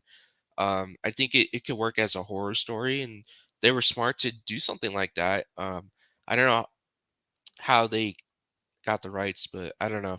I don't think there's any rights to The Grinch. I think it's No, it's it's completely open. It's just like Winnie the open. Pooh. Winnie the Pooh's open. You think Disney owns it? No, there's Yeah, certain IPs. Bambi, right? Bambi's yeah, another one. You can make that one. Bambi.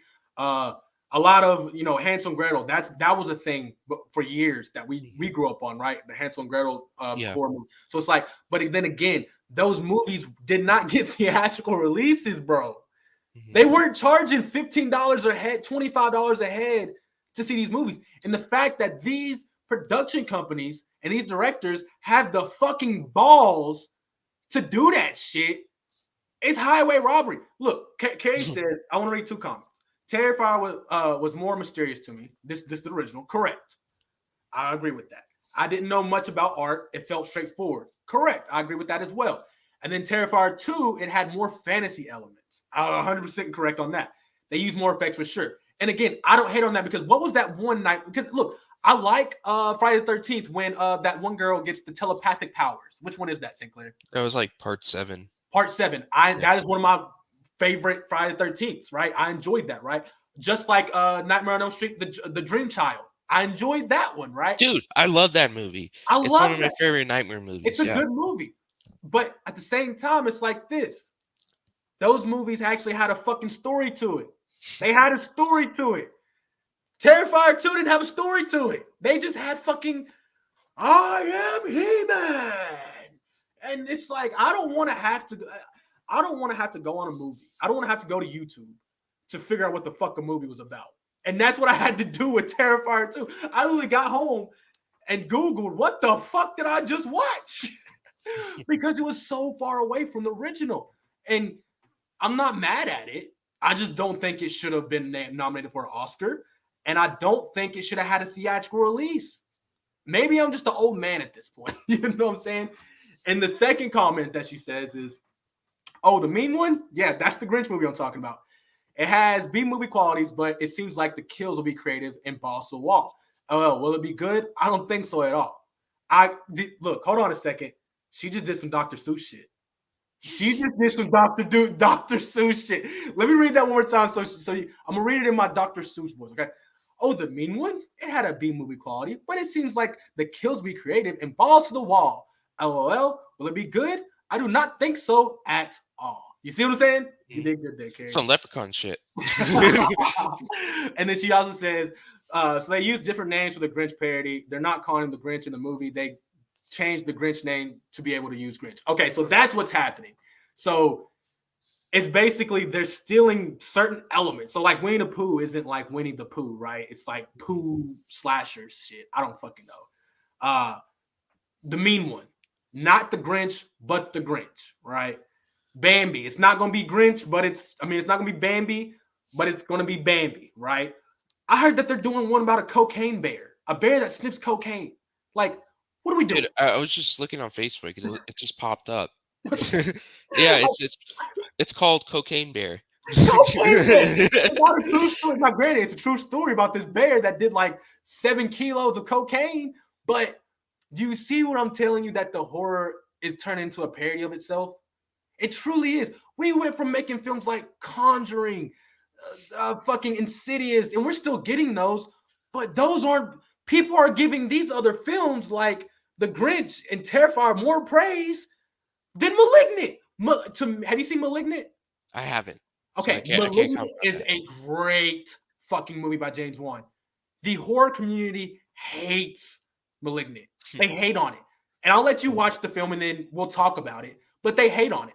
But then they praise fucking The Grinch? What? Wes Craven, Alfred Hitchcock, John Carpenter, like, what was the point of their careers if this is what it's turned into? Like, it's fucking sad. It's and you St. Clair, I'm on my soapbox again, brother. Yeah, I don't know, man. I can see why this happened before, technically, in the late 80s. Yeah, Like, Jason Takes Manhattan was kind of a parody of itself because of how goofy it was. right. And then Nightmare, people can say that later on in Freddy's career in Nightmare on Elm Street, he got goofy. Therefore, the But film granted, he's took the always goofy. been a goofy slasher, though. I tell people that Yeah, even in the original, like you gotta when he tells Nancy, or not Nancy, but I believe her name's Tina, whatever her name is. He's like, "I am God," right? He's yeah. always had that comedy to him. It just got more brought out as Yeah, more movies. that's what I mean by that. Like it was more like revealed later on, Mhm, you mhm. know. So yeah, it has happened before, but ever since then they got back on track when it comes to making serious horror Yeah. films that are actually what they consider good. And now we're getting back onto the track of horror films back in the late 80s, early 90s, like the Leprechauns, the late Freddy movies, the late Friday People 13th hate movies. on those. People hate on like say Yeah. cool. How they hate on those, bro? Like how they hate on those? Like people hate on Leprechaun. People hate on that shit, but will praise the Grinch. What the fuck, dude? I don't want to be a horror content creator no more. I can't. I can't, bro. Because I'm seeing. Because like, look, I get it, right? Everything's for the views. I get it, but no, can't do that, brother. I can't. I can't sit there and that's why I haven't posted a trailer or done a trailer reaction on certain movies. Like you haven't seen me do one on Winnie the Pooh. I'm not gonna do one on the Grinch. I haven't even posted anything about the Grinch because I'm not joining the hype of giving these movies $1 million budgets, right? And then movies like Malignant not even break even, and then get hated on by the community. That's just complete bullshit. Kay says, I love Malignant. It was fantastic. Fantastic twist. And there are some amazing effects. And again, all practical effects in Malignant, by the way. There are no CGI. An original idea. That's why it's being shit on, in my opinion. 100% correct. People are too used to reboots, prequels, and requels, etc. Yes. If you have an original idea anymore, your film is destined to be shit.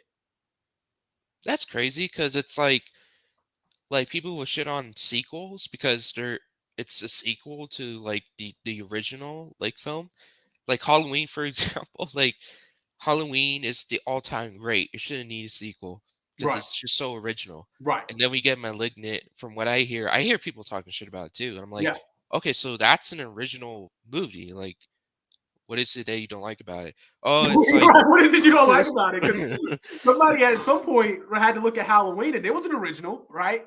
Like everything has to be an original at some point, right? So the fact that Scream was an original, Nightmare on Elm Street was an original, Friday the 13th was original, right? All these now you have original films like The Conjuring. Oh, I don't like The Conjuring. I don't like it, but you like The Exorcist. That doesn't make sense. How what? What? Or it'll be vice versa. How do you like Conjuring but you don't like The Exorcist? This doesn't make sense. It just what the fuck? That's the world we live in. They say people Claire. like, people praise The Exorcist to be the all-time great possession movie, and then when there are other possession movies that come out, it's like, ah, those are oh shit. yeah, I just can't. No, no, I just no. The Conjuring. All Oh the no, that's time. Ed and Lorraine Warren. They were lying in the Conjuring. You don't think they fabricated some shit in The Exorcist? Come on now, The Exorcist wasn't even like a true story. It's just a right? Like, come fictional on, film. man. It's just this world we call horror, and it's like that's why I love Carrie's channel because Carrie, she is part of everybody's community, and she hears all these thoughts on all these different horror movies, and she's still able to have her own opinion, right? Like, and that's really hard nowadays in the horror community to have your own opinion, to be different, and that's why I love you, St. Clair, because you it's to stand out different. It's not you're gonna get. It's almost like being a witch back in the 1700s. You're gonna get stoned to death. You seen that when you went on Facebook and posted that about Scream. Everybody was like, "No, hang this man, hang him, at, burn him at the stake," right? Because, but that's what I love about like all of our channels.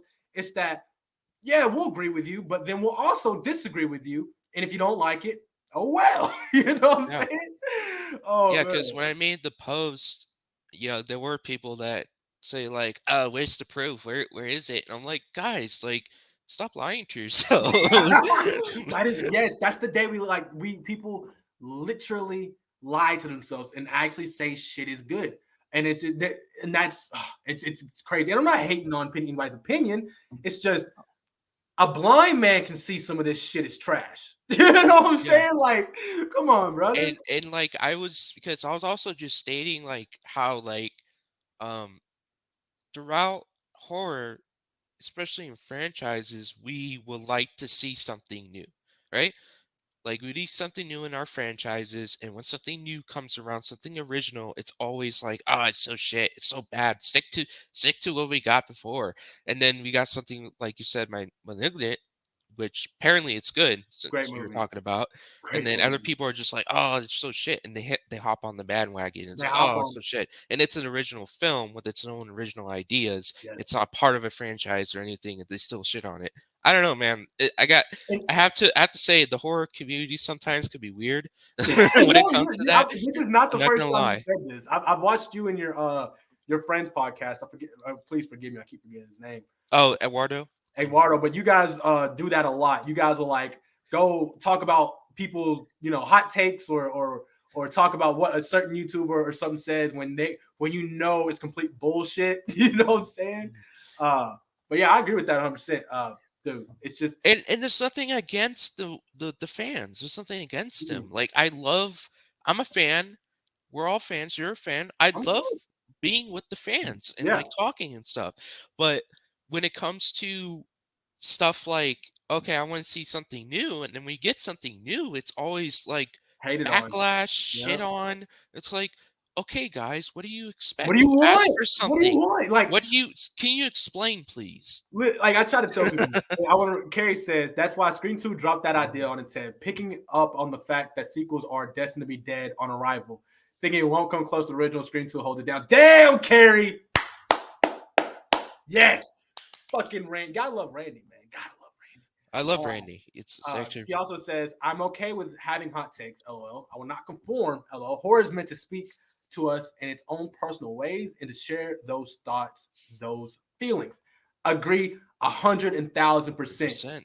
And you said it a while ago, it's like you can have an original idea, right? And people hate on it. But people don't understand how long has movies been made? We're probably you got to go back to Shakespearean times because there's still movies being made off of Shakespearean plays. So Mhm. over 700 years of telling cinema, what the fuck do you want? Yeah. Like, how many stories do you want us to tell before we told the same story thousands of times, right? So that's why when a Malignant comes out and it tells a story that nobody else has told in the history of mankind, and people hate on it, I'm like, bro, why? What did you want? Did you want something that we've already seen 1,000 times? Mhm. Like, how many slasher movies can we have? You see my shelf? I love slashers, okay? And I Yeah. love Conjuring movies too. But Malignant, what is special about Malignant It's a movie that we've never seen before. Never. Yeah. I won't spoil it, but it's about uh a fucking just a this woman who goes through some things, and it's not, let's just say it's not your average possession movie, right? All right. And I've never seen the way they did a take on that, and it was great. And the horror community just, oh my god, it was, they just shitted on it, bro. They were like, what is James Wan doing? He should go back to what he knows. Insidious. He'll go back to the Insidious franchise, James Wan. Why? He's told his story, right? And it's like now we're getting a new Insidious with hopefully James Wan. I heard that James Wan is back. Uh Look, I just did a video, The Crooked Man. Original idea that got shitted on, that got canceled. What the fuck? Yeah, I don't know, man. I like I always say, man. I always say this once in a while when something like this happens. Like, you guys, I don't know, man. You guys kind of weird when you do shit like that. Like, we're all weird, but like that's just weird, dude. No, just That's um, just fucking weird, man. yeah. Weird. Carrie, Like, oh, sorry. Carrie okay, go ahead. Craves, Cinema. She said, "That's why Ty West is one of my favorite directors right now. He has original ideas, and he's doing his damn Mhm. thing. I am enjoying his trilogy X, Pearl, and now Maxine Yeah. with Triple X. Mhm. Uh, absolutely. Okay. I'll be honest. I haven't seen X or Pearl, but I I know we really was want a to see watch them. party X together, and we never did. Yeah, we never finished it. I really want Yeah, to see it, but yeah. I do want to see this movies. I heard they're really good. Uh, okay, yeah, she has to work soon. So with the X series, again, something that we haven't had, right? And what I like about T West is that he came in with X and just was like, boom, this is it. Sex on screen, porno, this, that, and other. But the story to it was great, right? So Hmm. that's why, and so people wanted to see it because of the sex and all that, right? And then they got introduced to Jenna Ortega, uh, you know, uh, Kid Cudi, all that, right? All great actors. The girl from, she was in one of the Scream movies, Scream 4. Nev's assistant, she was in it. So it was a great cast, great story, great movie. And then here comes Pearl, right? Starring Jenna Ortega, I believe. Yeah, Jenna Ortega. And again, great concept. Now, was it as out there as X? Not even close.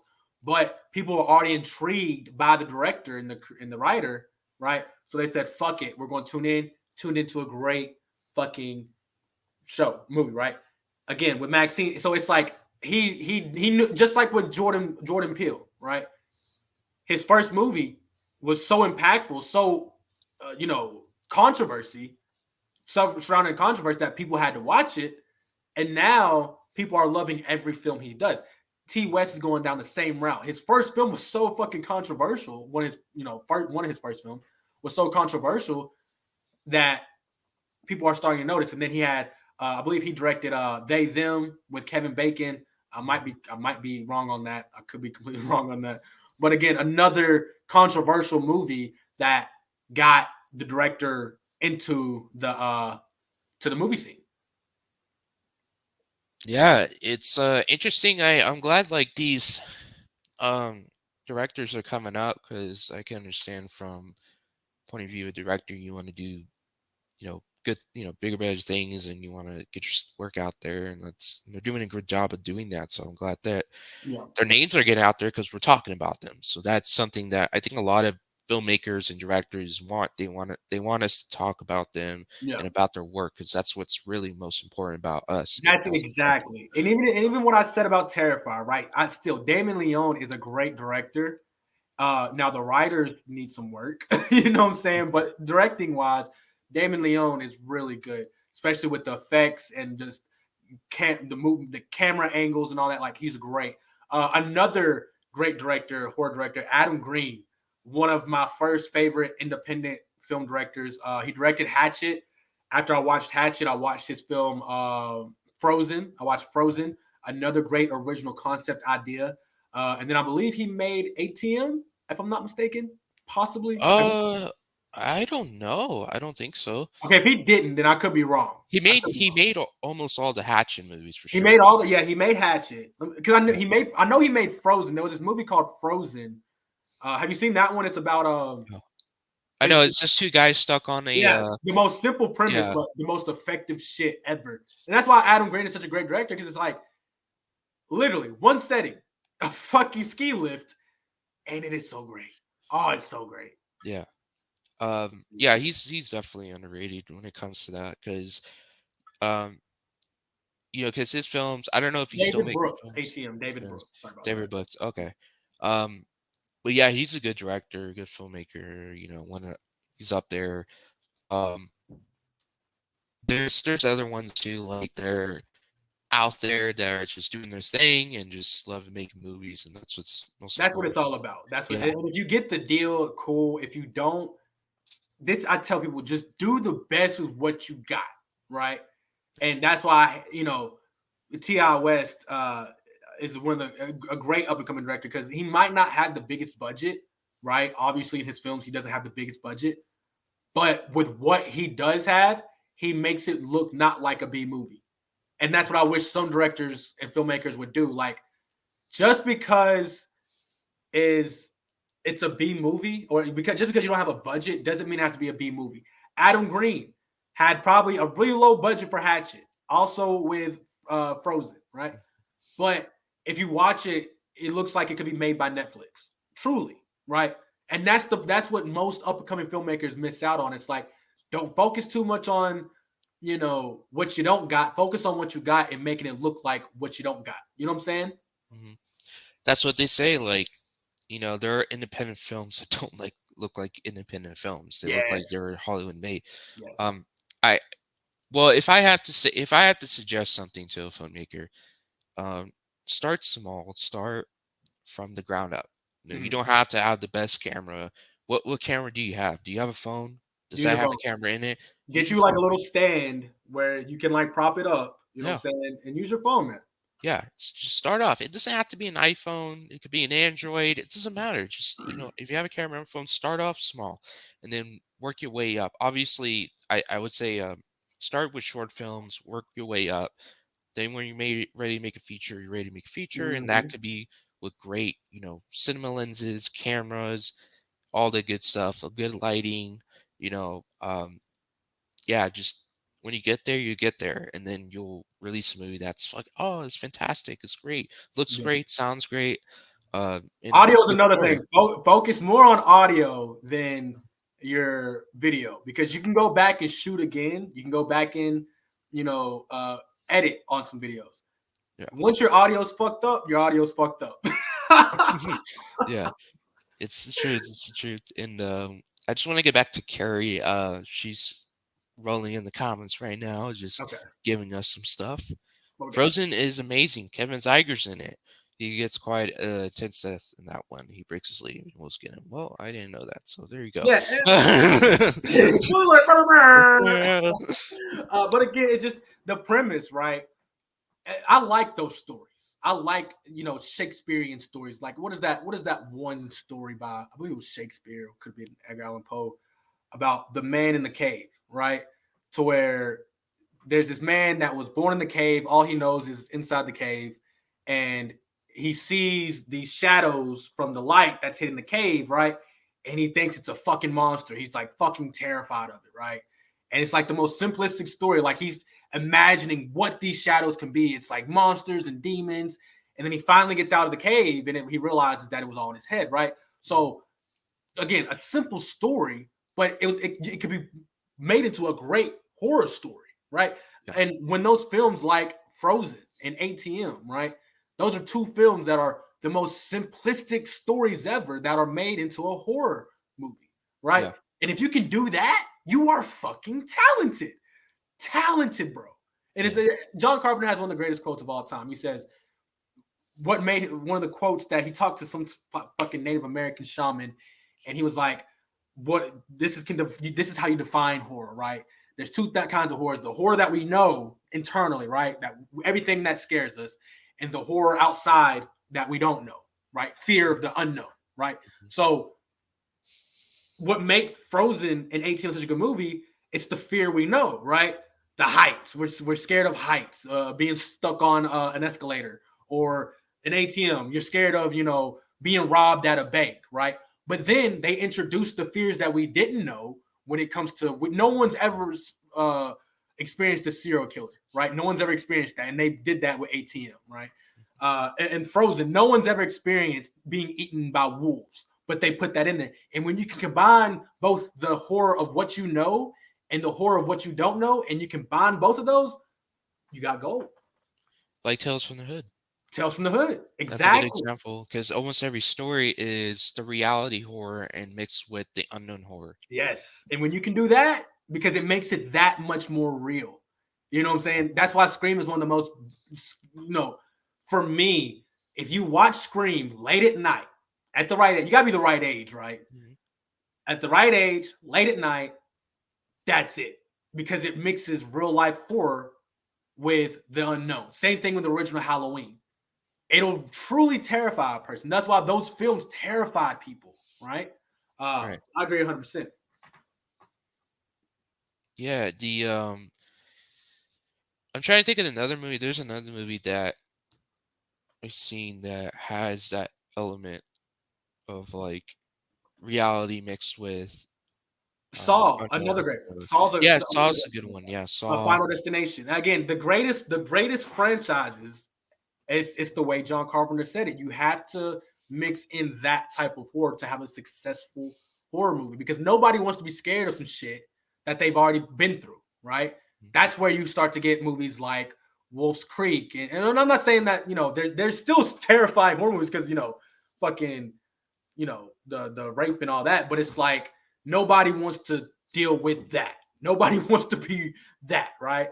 But it's like if you can find the right amount of real life horror, right? Like a Scream or a Halloween or a Saw or a Final Destination, where it's like we do these things every day. We drive, we babysit, we do all that.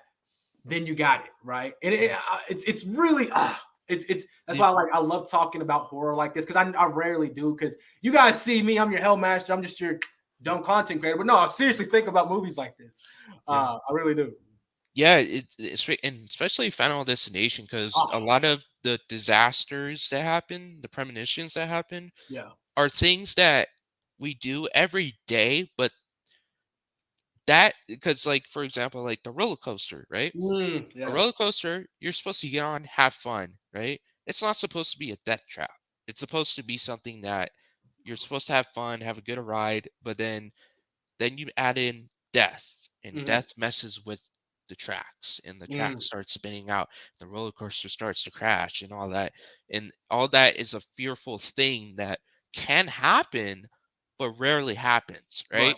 Right. So that's the scary thing about It's like these that things that, chance. It's the chance of it happening, and yeah, it's like the next time you do that, the next time is it gonna be your turn, right? yeah. Is It's it going to not be the your fact that it's a final destination? exactly. It's not the fact you're getting on a roller coaster, right? That's not the fear. People don't fear getting on a roller coaster. People fear of getting hurt on the roller coaster. So Right. everyone thinks that their first time is their last time. And Final Destination hit that on the head, right? It's Yeah. not the fear of being stuck behind a log truck. It's not the fear of, you know, mowing the yard. It's none of that fear of tanning bed. It's the fear of the worst happening to you, right? That's what made that so impactful because as soon as you left the theater, right, after watching Final Destination, I never got to watch it in theaters. Like I think I got to watch the maybe like 5 or 4 in the theaters because I was older, right? Mm. But after watching the originals, every time I'm driving down the interstate and I see somebody with like some pipes, a big rig carrying like some pipes or some logs, I'm getting in another lane, right? There is nobody to take credit for that but Final Destination. If Right. that film were to never exist, I wonder how many people like me would move out the way. Yeah. And even the airplane, like Airplane, there are yeah. people who are afraid that airplanes will crash. Yeah, I'm When one of them. I'm one of yeah, them. I've yeah, never got on an airplane before in my life, and I need to because I want to travel the fucking world and see some shit. But I'm one of those people because of Final Destination that think that my first time is going to be my last time, right? Mhm. Because but that's the narcissism in me, right? I'm so fucking narcissistic that I'm that fucking important. Yeah. You know what I'm saying? Yeah. That the one fucking time I get on a plane, everybody's dying with me. Yeah. And what's so interesting about Final Destination is that it's not just the premonition that is their final quote unquote final destination. It's also when the character when each character dies, they die in their final destination. You know what I'm Oh saying? yeah, Because that's another like thing. Yeah, it goes right over people's heads. yeah, because like when Todd dies, he gets, hanged to death. Well, he accidentally hangs himself with Yeah, this tightrope in the bathroom in his house. That's his final destination. And yeah, then when Billy gets killed by the spike with the train yeah, that decapitates him, that was his final destination. So it's yeah. like it's an Play on interesting words, way of, yeah, play on words and play on the fact that double it's entendre. your last time. Yeah, and real quick, we got to get some of these comments. Oh yeah, Let's yeah. yeah, go ahead. You got it, brother. Start with the hatchet one. Okay, so it says Hatchet had incredible kills. I think all of them had incredible, but yeah, they Yeah, had incredible kills. The special effects are insanely good. There's a higher budget horror films that don't even have as good effects as that. that's facts. And I don't Yeah. know, I don't know who worked on the effects on Hatchet, but I do know that you had Robert England. He was there, right? You got, and again, when you have people on set like this, Robert England, Tony Todd, uh, Jason, Kane Hodder, Hmm. they're going to give you what they learned in the 80s, in the 90s, right? Yeah. The practical effects. And I think Adam Green did a great job of utilizing all three of those men with what time he had with, I know Kane was in it for the most part, but if you think that Robert England and Tony Todd didn't stay on set for a couple of days to see this, you're mistaken. And I guarantee while they were on set, they were giving their advice as well. Yeah, because Yeah. they were there from the beginning of the age of practical Yeah. effects that were really good, and I think that's what made Hatchet really cool is that they were actually using practical effects. Yes. There was barely CGI I don't in think there those was any. movies. I don't think there I was don't any. think there was any. There was Yeah, just it no. was all practical. Especially my favorite kill in the Hatchet series is the old lady kill when He God bless rips her her head heart. in half. She didn't deserve it. She didn't do anything really besides Yeah. complain the whole time. But yeah, she got split in half. That was my favorite kill. There's a lot of epic kills, and people want to talk about, and again. People want to talk about Terrifier. What about Hatchet? Those were some Yeah. fucking kills. Yeah, those are good. And I someone told me like that there's a bad effect in one of the Terrifiers where like the girl gets split in half and like I you mean, see I it's don't know. I mean, no, it was practical. It wasn't CGI. It was very much practical. Okay. Uh, it's just they try to outdo it in two, and they couldn't. And I will say Terrifier one had one of the most legendary kills of all time when he split her in half. That was cool, and they try to do it to a guy like in Terrifier two. The guy gets, I think he gets his dick shot or something like. Terrifier like he either stabs his dick or he shoots his dick. I forget which one, Mhm. but it wasn't nearly as impactful as the first one. And yeah, so again, it's about who you have on set, right? It's if you have a Kane Hodder on set, you don't think Kane Hodder called up some of the special effects people from Friday the 13th and was like, "Yo, I got a director right here making a film. You want to come make some money?" Come on, man. That's exactly what happened. Yeah, you gotta get those people that are reliable and like who are really good at doing what they do, and Yeah, therefore it makes your film even stand out. So, Carrie, she's back. She says, "I finally watched the first screen and decided to watch it at my aunt's. So this is when she was little. That had a similar feel to Casey Becker's house, which scared me even more. yeah, Uh, I think that's what made Scream, especially Scream One, more that scary was it. because it was like home invasion type of shit, That was where it. like that was like it's a home, it's a nice home, it's you feel safe, everyone feels safe in their home, but like you always got that prowler, that ghost Yeah, face that's always there gonna was creep in. there was a time. I don't know if you remember St. Clair. We're around the same age, so we grew up on Yeah. some of the same TV. That when I was like maybe 5, 6, 7. They used to play America's Most Wanted on like Fox TV, right? And Mhm. basically, what America's Most Wanted was it was a TV program where they would show the most active like killers in America who are just out there, right? And they were like, if you've seen this person, call this number, right? So that was a time period that Scream was coming out, right? So you had these America's Most Wanted. So after every episode, I'll be like, is that guy out there? And be like, oh my God, is he out there? Oh shit, right? And then you go watch a Scream movie about a home invasion, and it just that's the time period, right? It's all about the time period and what they do. Look at Scream 5, right? Scream 5 is all about technology, and so it's like maybe that's why we don't like it as much because we grew up on just simple horror, right? Home invasions, practical effects, serial killers, babysitters. That's all we needed to have a good horror movie. Nowadays, they need a bunch of CGI. They need to implement technology in some point, in some way. They always have to put some type of personal agenda in it. Whether it's, and again, I have no cue against any agenda, but regardless if it's like some type of racial thing or some type of gender thing or some type of a sexuality thing like that's why I kind of just horror movies are turning me off, man, because what happened to just having Ghostface go in a house and pick on one woman or man? It could be a woman or man. It didn't necessarily have to be a Sidney Prescott. It could have been a fucking look at Andy, right? Andy got picked on from Chucky. So what happened to that? We don't need all the bells and whistles. We need one maniac, one victim, one person to be stalked, and a group of friends. That's all we need. Am I wrong? No, man, you're not wrong, and that's why I enjoyed the Chucky series a lot Yeah, because it focused on a certain like a group of characters that are getting hunted by Chucky.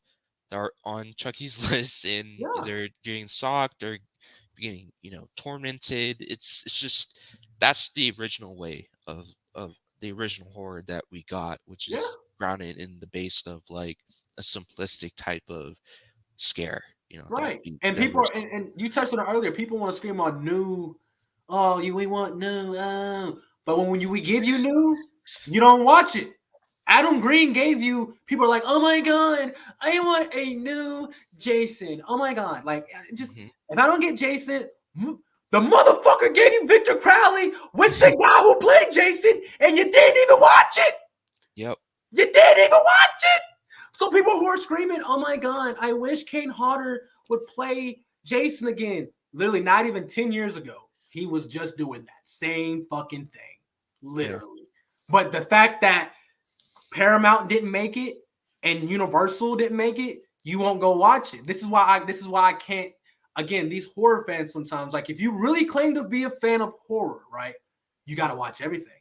You got to. You got to watch the shitty movies, right? You got to watch the good movies, and you got to watch them in between. You can't just watch a Terrifier and say you claim to watch independent films. Bullshit.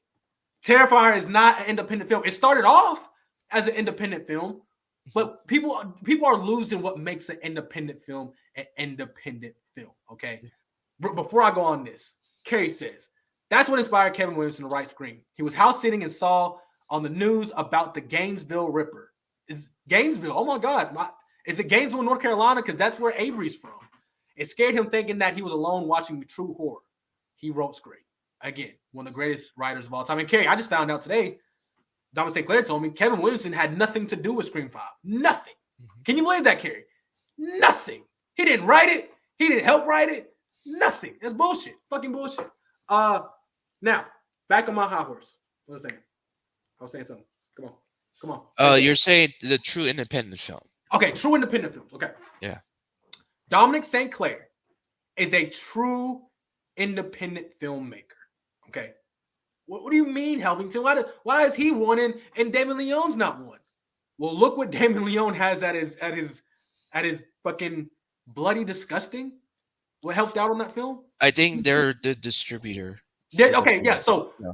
so they distributed that film. So you're telling me that an independent filmmaker got the biggest horror magazine company in the world. Everybody go St. Clair, you use Bloody Disgusting, right? Yeah, for a magazine, yeah, Yeah, sometimes, yeah. yeah. I use them for my information. Use them for your information. A lot. Yeah. So he's an independent filmmaker, but he had Blade Discussing distribute the film and promote the film. That's not independent. Bullshit. Dominic St. Clair is an independent filmmaker. Okay. Uh, and then people are going to say, well, you have to have somebody distribute it.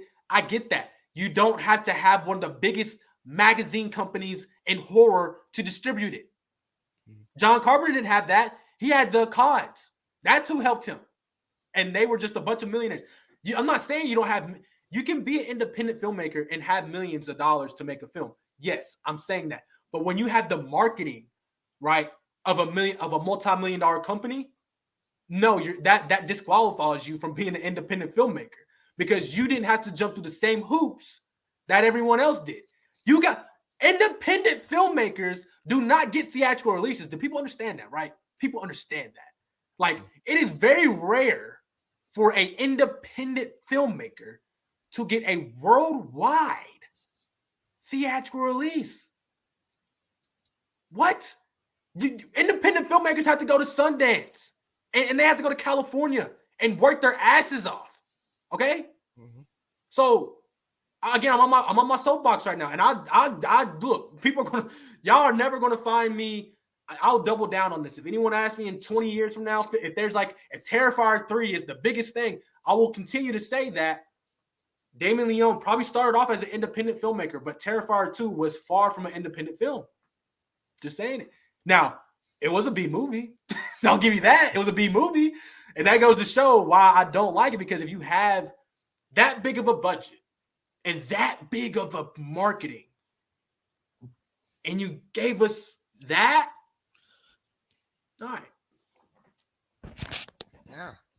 Well, when it comes to, you know, filmmaking, if you're an independent filmmaker, and I'm not, you're making your film, right? Okay. So you're making a film yourself. You're the studio. You're the guy, you're the person who's spearheading this, right? Yep. You're the one, right? You make your film. All right, Mhm. cool. Now it comes to marketing, it comes to promotion. So when I Mhm. made my first two short films, the only marketing I did was through social media, through Right. Facebook, through Instagram, and that was just me. I was Right. by myself promoting it, and a Mhm. couple of friends of mine that are part of the film, they helped Mhm. promote it too. So, and that's all it was for That's marketing. It it. was just Yep. just telling everybody, and that's all it was. And I'm probably still going to do it for my short films coming up because I don't But have a you've marketing grown team. since then, though. Your group has grown. Like Yeah, your production team has grown. They've met more people. You've met more people. So it's going to be different this time. yeah, because there's going to be more people to talk about it. Exactly. Yeah. Yeah. So, uh, I have no say on Damien Leone. I hope Come on, you St. enjoy it. Clair. I don't have no I say. know I didn't Listen, just sit up here and bash the hell out of okay, Damon Leone for you to sit there and say, I'm not going to say anything. that's funny. You Well, telling me okay, Damon I'll Leone. no, I was just joking. I was joking. Okay. So for Damien Leone, um, you know, getting a distributor, I think is one of the best ways to get your movie out there to Yes. people. I I stand by it. Hell, his Um, first film was but distributed by Netflix. Like, yeah, how independent is this guy? yeah. But I think it's most likely when it comes to him, he is going up there in studio head. So like I can see him becoming more of a studio type of Yeah, like a filmmaker. like a like a Oh yeah, like a dead meat and stuff like that. Yeah, yeah, that'd be yeah. So I can see it. He's going that route. So he's probably not going to be truly independent true. anymore.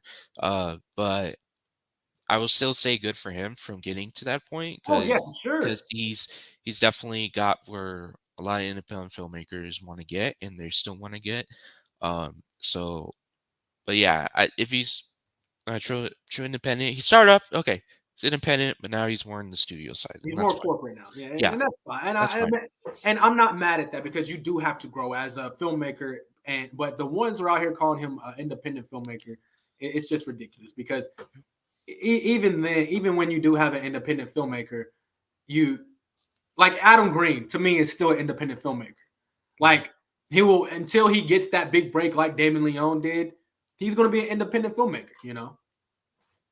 It's D Oh, that's Dejan. Dejan Dejan in the building. No, Decision. Sorry, it's Decision.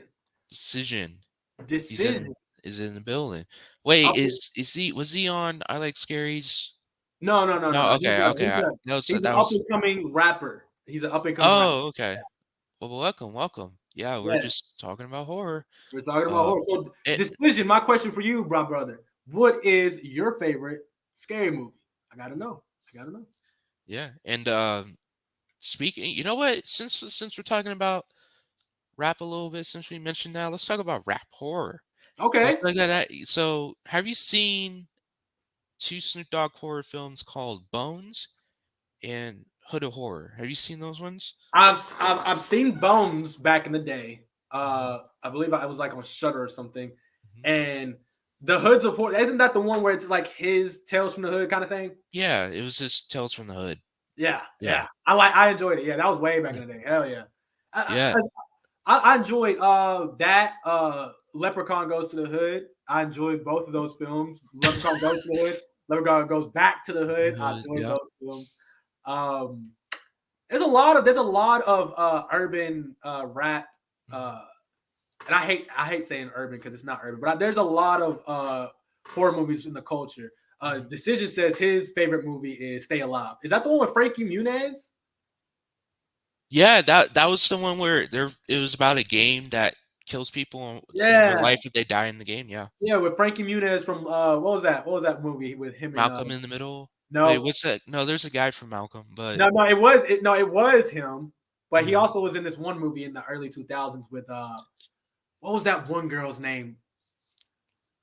Was it the girl from the Amanda show? Amanda Bynes? wait, Yeah, she was in that film? yeah, Yeah, not Stay Alive. It was the movie Liar Liar, not Liar, Big Fat Liar, some shit like yeah, that. she was in that. Yeah, Yeah, he was also Agent Banks. Yeah, yeah, yeah, yeah. Dad, this motherfucker knows his movies, man. yeah. No, This- that's the actor though. Yeah, he's from yeah, Agent Cody Banks and yeah. Malcolm. Yeah, Y'all remember that one movie? This is so off topic, but y'all remember that one movie with the monkey that was like a spy agent? Monkey is a spy agent. Y'all remember that movie? It came out in the same time period. It was like I forget the name of the movie, man, but it was like the monkey. He was like somebody's pet monkey, but he lived a double life as a spy. It was on like some Dexter's Laboratory shit. Y'all remember the monkey from Dexter's Laboratory? Yeah, there's that Dexter. I'm trying to think of like, because I don't know. We all I seen the think- movie. We just can't remember the name. I don't Yeah, even remember the fucking name. But yeah, yeah, again, that movie, that era, man, of movies, See Spot Run and all those fucking early 2000s movies, man. We were spoiled. We were really fucking spoiled.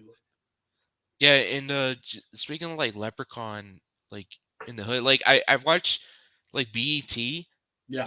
and like it always shows Leprechaun in the hood and Yeah, Leprechaun Back it's to the because Hood. it's for in the community, man. It's a staple, because it's like if you look at it, right, take all the culture away from it, it's still a good movie. It's a good Yeah, parody movie. Again, if the mean one is gonna get love, but Leprechaun Back to the Hood he don't get no love. Come on, yeah, man. He was more brutal.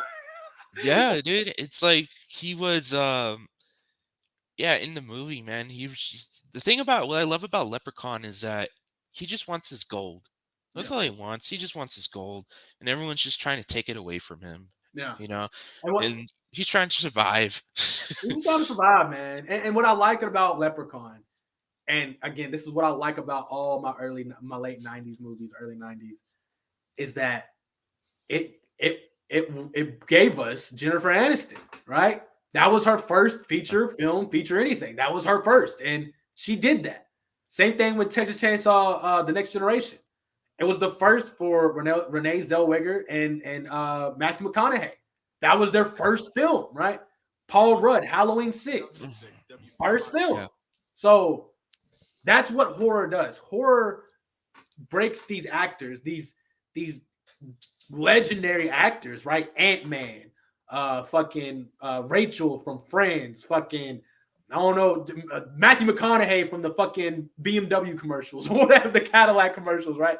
But Yeah. these actors started off in B-ranked horror movies, and that's just incredible. It's fucking incredible. Yeah. And I just want to show a quick like little short real quick Okay, on the yeah, people just they seen Leprechaun in the Hood and Leprechaun Back to It so many times.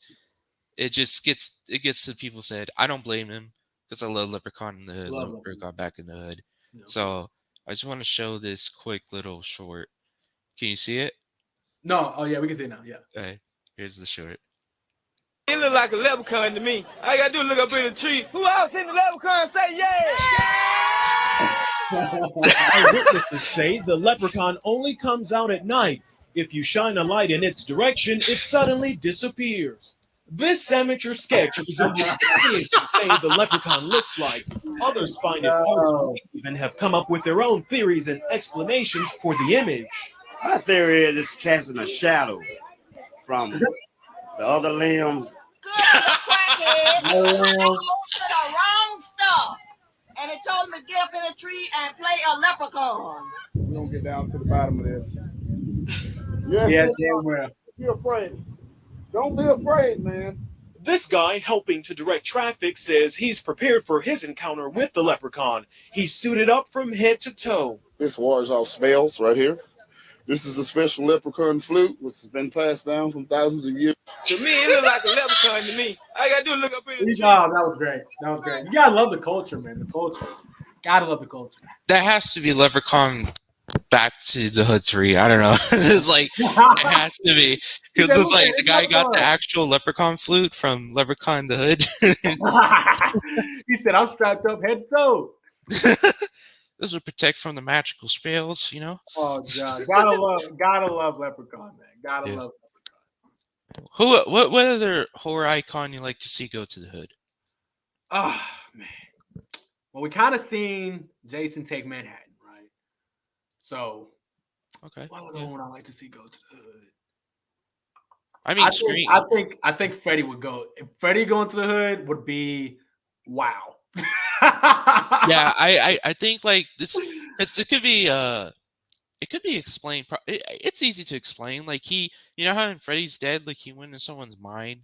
Yeah. That way he got out of Springland. Maybe he goes into someone's mind and they go to Compton or something, and then that's how he's able to like go in other people's dreams in that area and start. That's what I liked about Leprechaun was like you don't really have what I like about Jason Takes Manhattan. It's like you really didn't need a story, right? Like they gave us a story on how Jason got there, but I mean, realistically, yeah, who the hell cares? As long as he's there, that's all that matters. Same thing with Leprechaun Goes to the Hood, right? They gave us a backstory, right? How I think his burial thing was there or some shit, and he was in the Hood all these years later. So, but no one really cared. It was more the fact that he was in the Hood, right? So that's what I think with Freddie. You don't really necessarily have to have a backstory about how he got to the Hood, just as long as he's in the Hood, doing some Hood things, like maybe drinking a 40, smoking a blunt. You know what I'm saying? All the stereotypical Hood things. You got to have Freddie doing some of it. I want to see Freddie, like Freddie and Freddie versus Jason, how he got high with the stoner, with the hookah shit. That was funny. I think I think he had a good time. He's smoking blunts with people and in his dreams, because you're gonna have that stoner dude like you're like, what the fuck? Like, and then like he's like, yeah, buy this. It'll be cool. Like, what type of dreams you think? Type of dream. And again, I think that what would be great is kind of seeing a crossover between Freddy's nightmares and Tales from the Hood. I think that would be, if there was a route that we had to go down, it'd be that, to where we have. I know people hate on Freddy's Nightmares because there was only like 2 episodes with Freddy in it, 2 or 3 episodes. But if we could kind of do like you said, a nightmare kind of thing meets Tales from the Hood, it'd be perfect. So have Freddy telling these stories, right? Of like I don't know, some hood shit, but have Freddy be in the hood type Mhm. thing. Not him just telling the stories, but him actually partake in the stories, right? Yeah.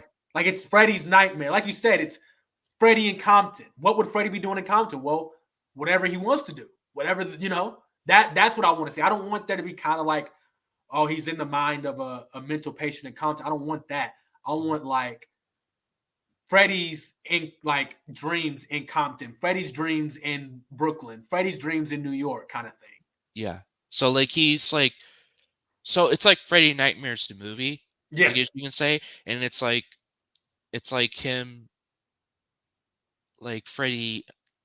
It doesn't have to say like, the title. Just like if it's gonna be in the hood, it could be call it Freddy's Nightmares in the Hood. That's a good. And There you then go. he tells these stories about how he was in someone else's dreams and then their life and how their life was looking like. Like this guy Or was or you could let's say Kincaid from I think it's Kincaid. yeah, Nightmare 3 and Okay. 4. Yeah, Kincaid, yeah. Let's say uh, you have a character like that. Not Kincaid, but like the stereotypical hood guy. And he's a patient, right? Mhm. That that's it. I think that would be kind of the best way. Yeah. Like maybe a new reboot, and it doesn't necessarily have to be Freddy in the Hood. Just be like a new Freddy movie. Have a hood guy in there, and then just like they did in Freddy versus Jason with the stoner guy, have Freddy mess with the hood guy in ways that only the hood guy could be messed with. You know what I'm saying? Yeah. Yeah. And I can see they can expand on Freddy's Dead because you know how in Freddy's Dead, Freddy is now somewhere else, and he says his line is every street has an Elm Street. You Yes. know, and that's and you can continue off of that and be like, this is after Freddy's dead, and Freddy is now expanded his arsenal. He expanded going to different places, Yeah. and Compton has an Elm Street, so Yeah. it could be That would be it could great. Like, oh yeah, like have like a TV series where every Elm Street, right? And it's like yeah, I would love, and that's another thing we've talked about it before, even with Jason, right? With this new Friday the 13th series, we're getting. At the time, we thought we didn't know we were getting a series. We thought we were getting a movie. But I remember me and you talking about getting Jason out of Camp Crystal Lake, right? yeah, Uh, and I think that's something that I do like to see. I want to see Michael get away from Haddonfield. I want to see, you know, Freddy get away from Elm Street. I want to see Jason get away from Crystal Lake because it when you put them in that arena, then it limits them, right? yeah, Imagine Jason like Dubai, yeah, or fucking London or Hong Kong or something like that is something that I feel like has never been touched on, but I would love to see. yeah. And it also makes sense for Freddy too to get out of Springwood because he's that's what I love about Freddy's Dead. It actually shows like, okay, Freddy's killed all the children, right? In Yeah. Springwood. Mhm. What does he do now? What happens now? Oh, he goes to another Yeah. town or another Yeah. city and he builds his own next Elm Street. And that's how Yes. he takes over the It is whole United States, pretty much. exactly getting And him out of Springwood. yeah, Like Wes Craven's New Nightmare. Getting Freddy into Hollywood. Right. yeah, That was a thing. Right. That was great seeing Freddy in Hollywood reacting when his son. No, that wasn't. Well, yeah, his sunglasses off and shit like that. No, that was a different fucking Friday Nightmare. But it was just cool to see him outside of Springwood. So I agree. Now, and that's something that I would tell these independent filmmakers to do. Don't do what the next guy's doing. We've seen the Crystal Lake independent film on YouTube. What was it? Uh, Never Hike Alone. Never Hike Alone, Photo, right? yeah, Yeah. How many of those have we seen? We've seen so many. Not saying Never Hike Alone is a bad film. It's one of the better ones.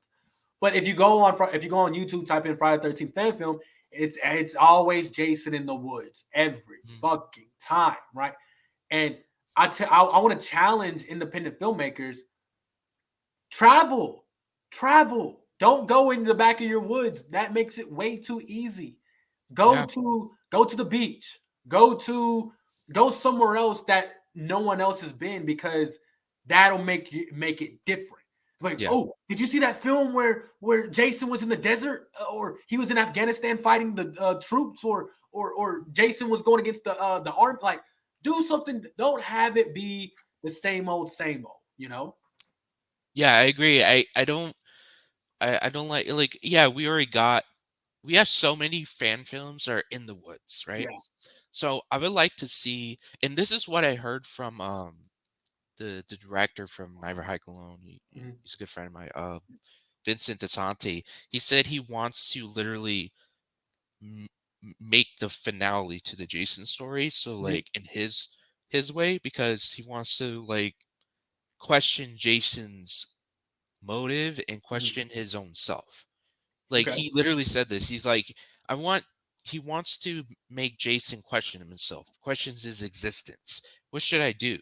You know, what am I still doing here? You know, that type of stuff. And I found that Well, interesting. almost like Freddie did whenever, almost like you said, almost like Freddie did whenever he killed everybody from Springwood. Like, Yeah, why am I still doing this? Why am I still here? And yeah, then Freddie made up, Freddie went on and made his own fucking Elm Street, all of them, So yeah, I like that. I like that. yeah.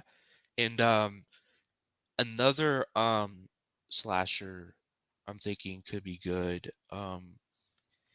It's a well, Chucky. I think Chucky would be pretty cool Oh because yeah. he's really one thing about Chucky. He's really Chucky the franchise. Mm. It's really good at setting locations, like Yes. the setting.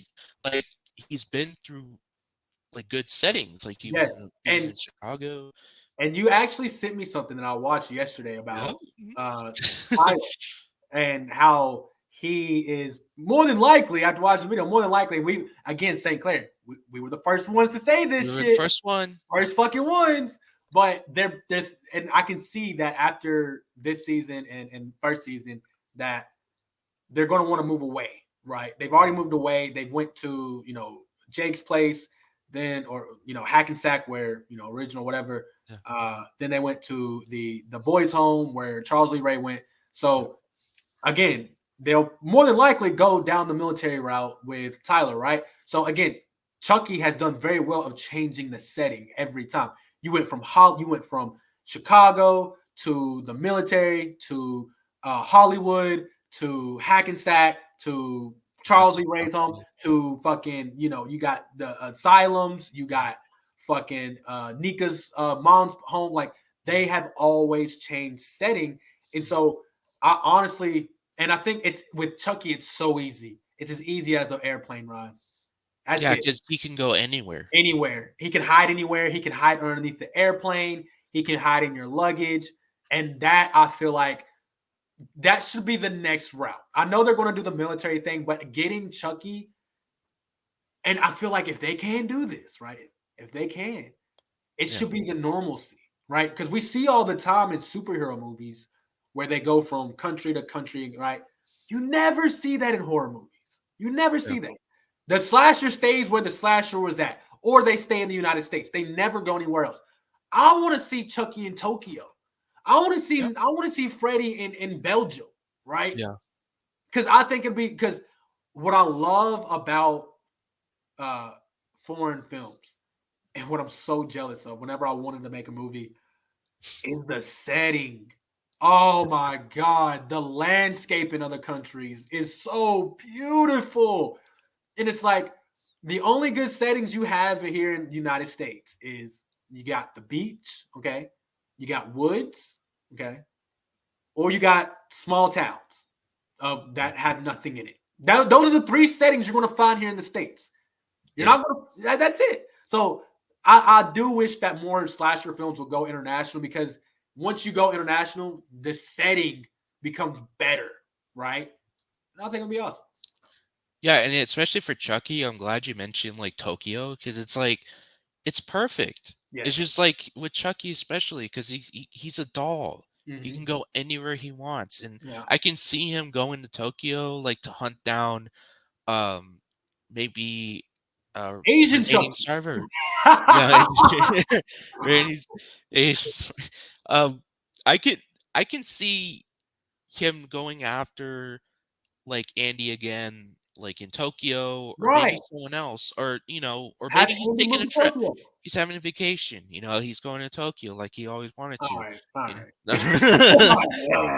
know. Chucky on vacation. I don't know about all that. We have fucking Chucky just kicking it. Hey, Chuck, you try to kick your feet up, man. You need a vacation, man. Yeah, hell yeah. But no, I agree. I think, and I actually after this, I'm gonna go and see if anyone's ever done independent film of Chucky. I mean, I think Chucky's gonna be the hardest one to do, obviously, because of the animatronic. But I want to see if like anyone, like any foreigner, like from Tokyo, Japan.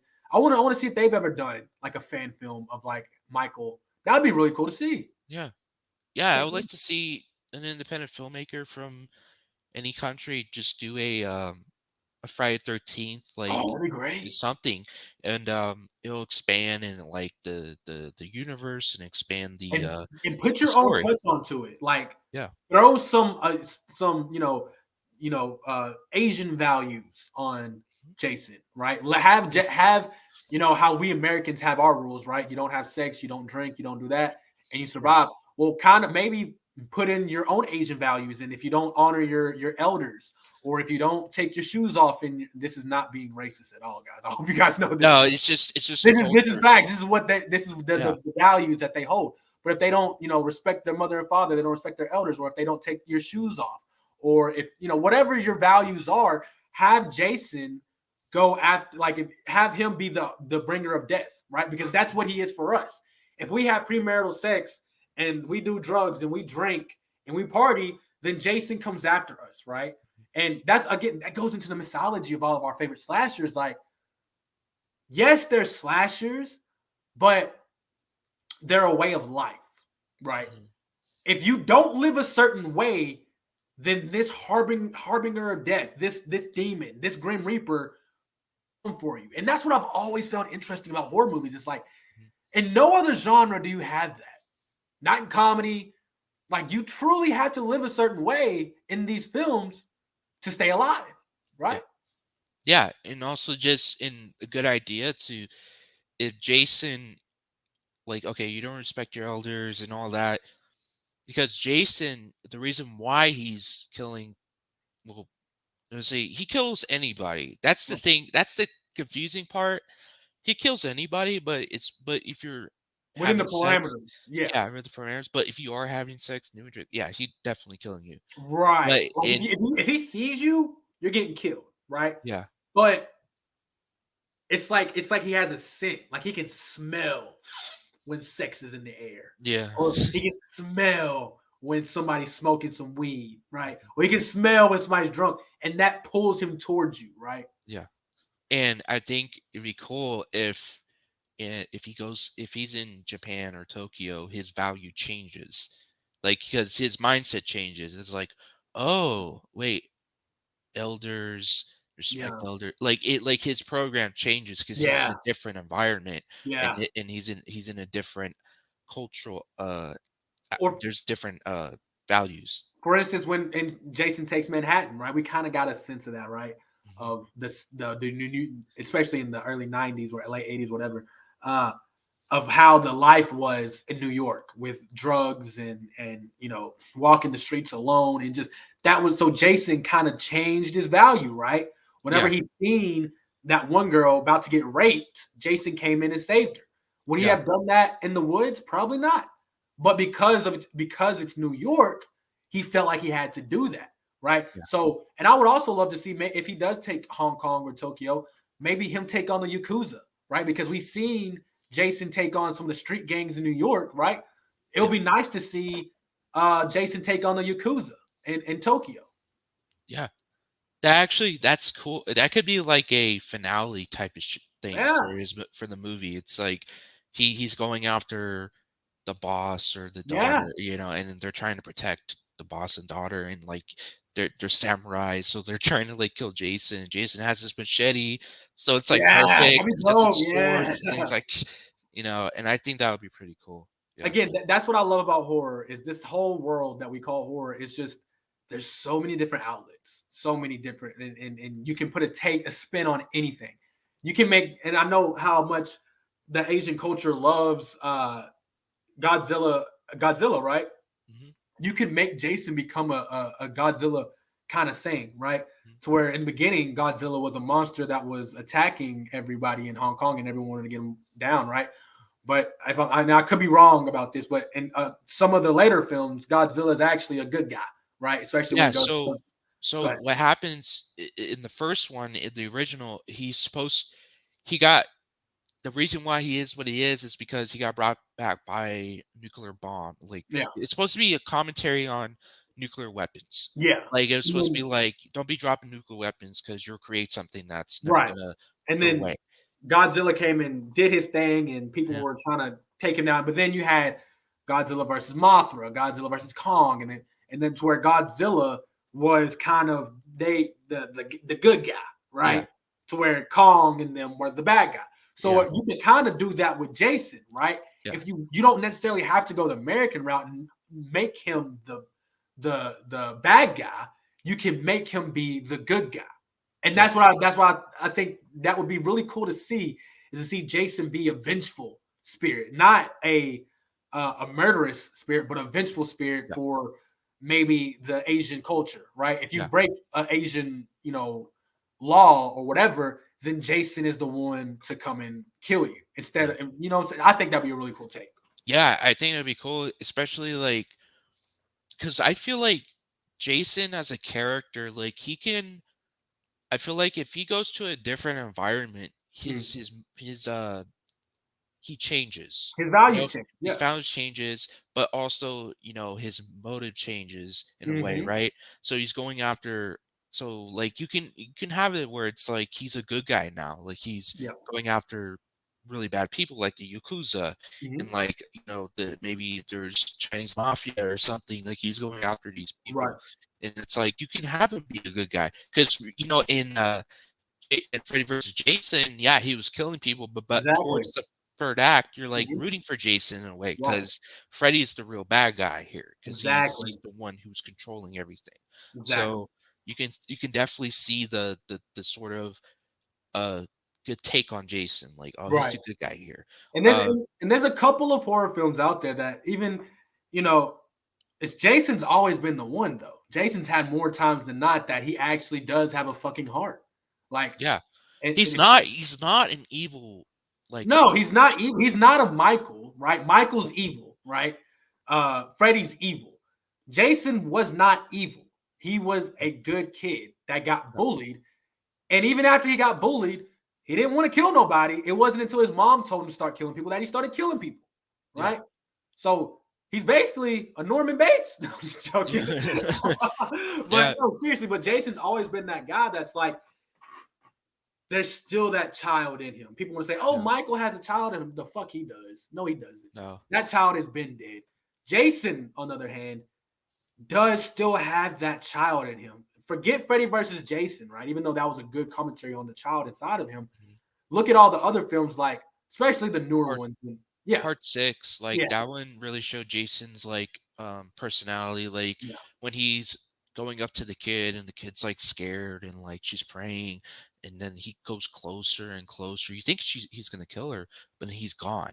So Yeah. so it shows that Jason has limits. He has Like limits. he has limits and he has a heart. He's not a mindless killer like people think. He does have a mind, Yeah. just like all these other serial killers have a mind. But St. Clair, I'm almost 3 hours in, brother. Get me out of here. Okay. All right. I don't even Yeah, do 3-hour streams on my channel anymore. God damn. God damn, dude. No, we're just talking, man. Time goes No, but by no, fast. seriously, everybody, before I get out of here, I want to say subscribe to St. Clair's YouTube channel. Check out his upcoming feature film. And if you want more horror content, fucking follow him on Facebook, Instagram, all that shit. I will edit it right here.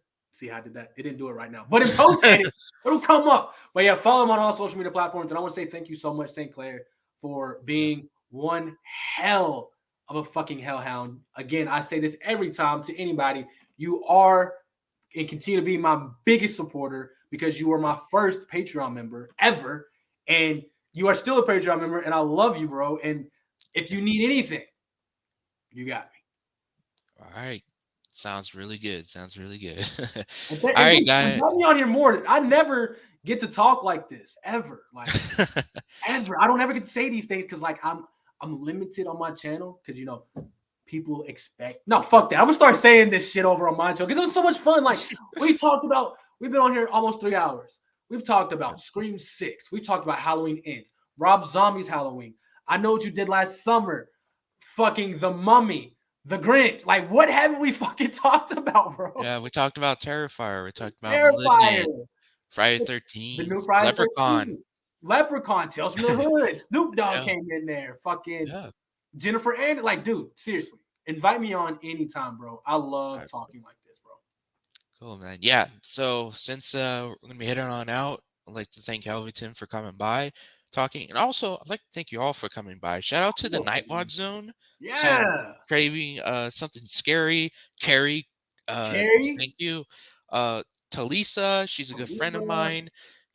Also sorry, I forgot your how do you Decisions in Decision, the building. Decision. Trent's up in here. Thank Trent, you, Trent. Avery, Avery was here. Uh Filthy Animals. King Come on, Filthy. man. Oh man. Oh man, this You has had been a great. packed one today, brother. I don't even It, get this shit on my stream anymore. Fucking hey. it's I'm all being honest. I'll be honest. I do not get this on my stream. I'm so jealous right now. it's all good, man. Well, it's all good. It's all love. It's Oh, all about supporting. So I just like to thank you guys, and I like to thank Helvington for coming on. So thank you guys for watching, and we will see you next time. Peace. peace.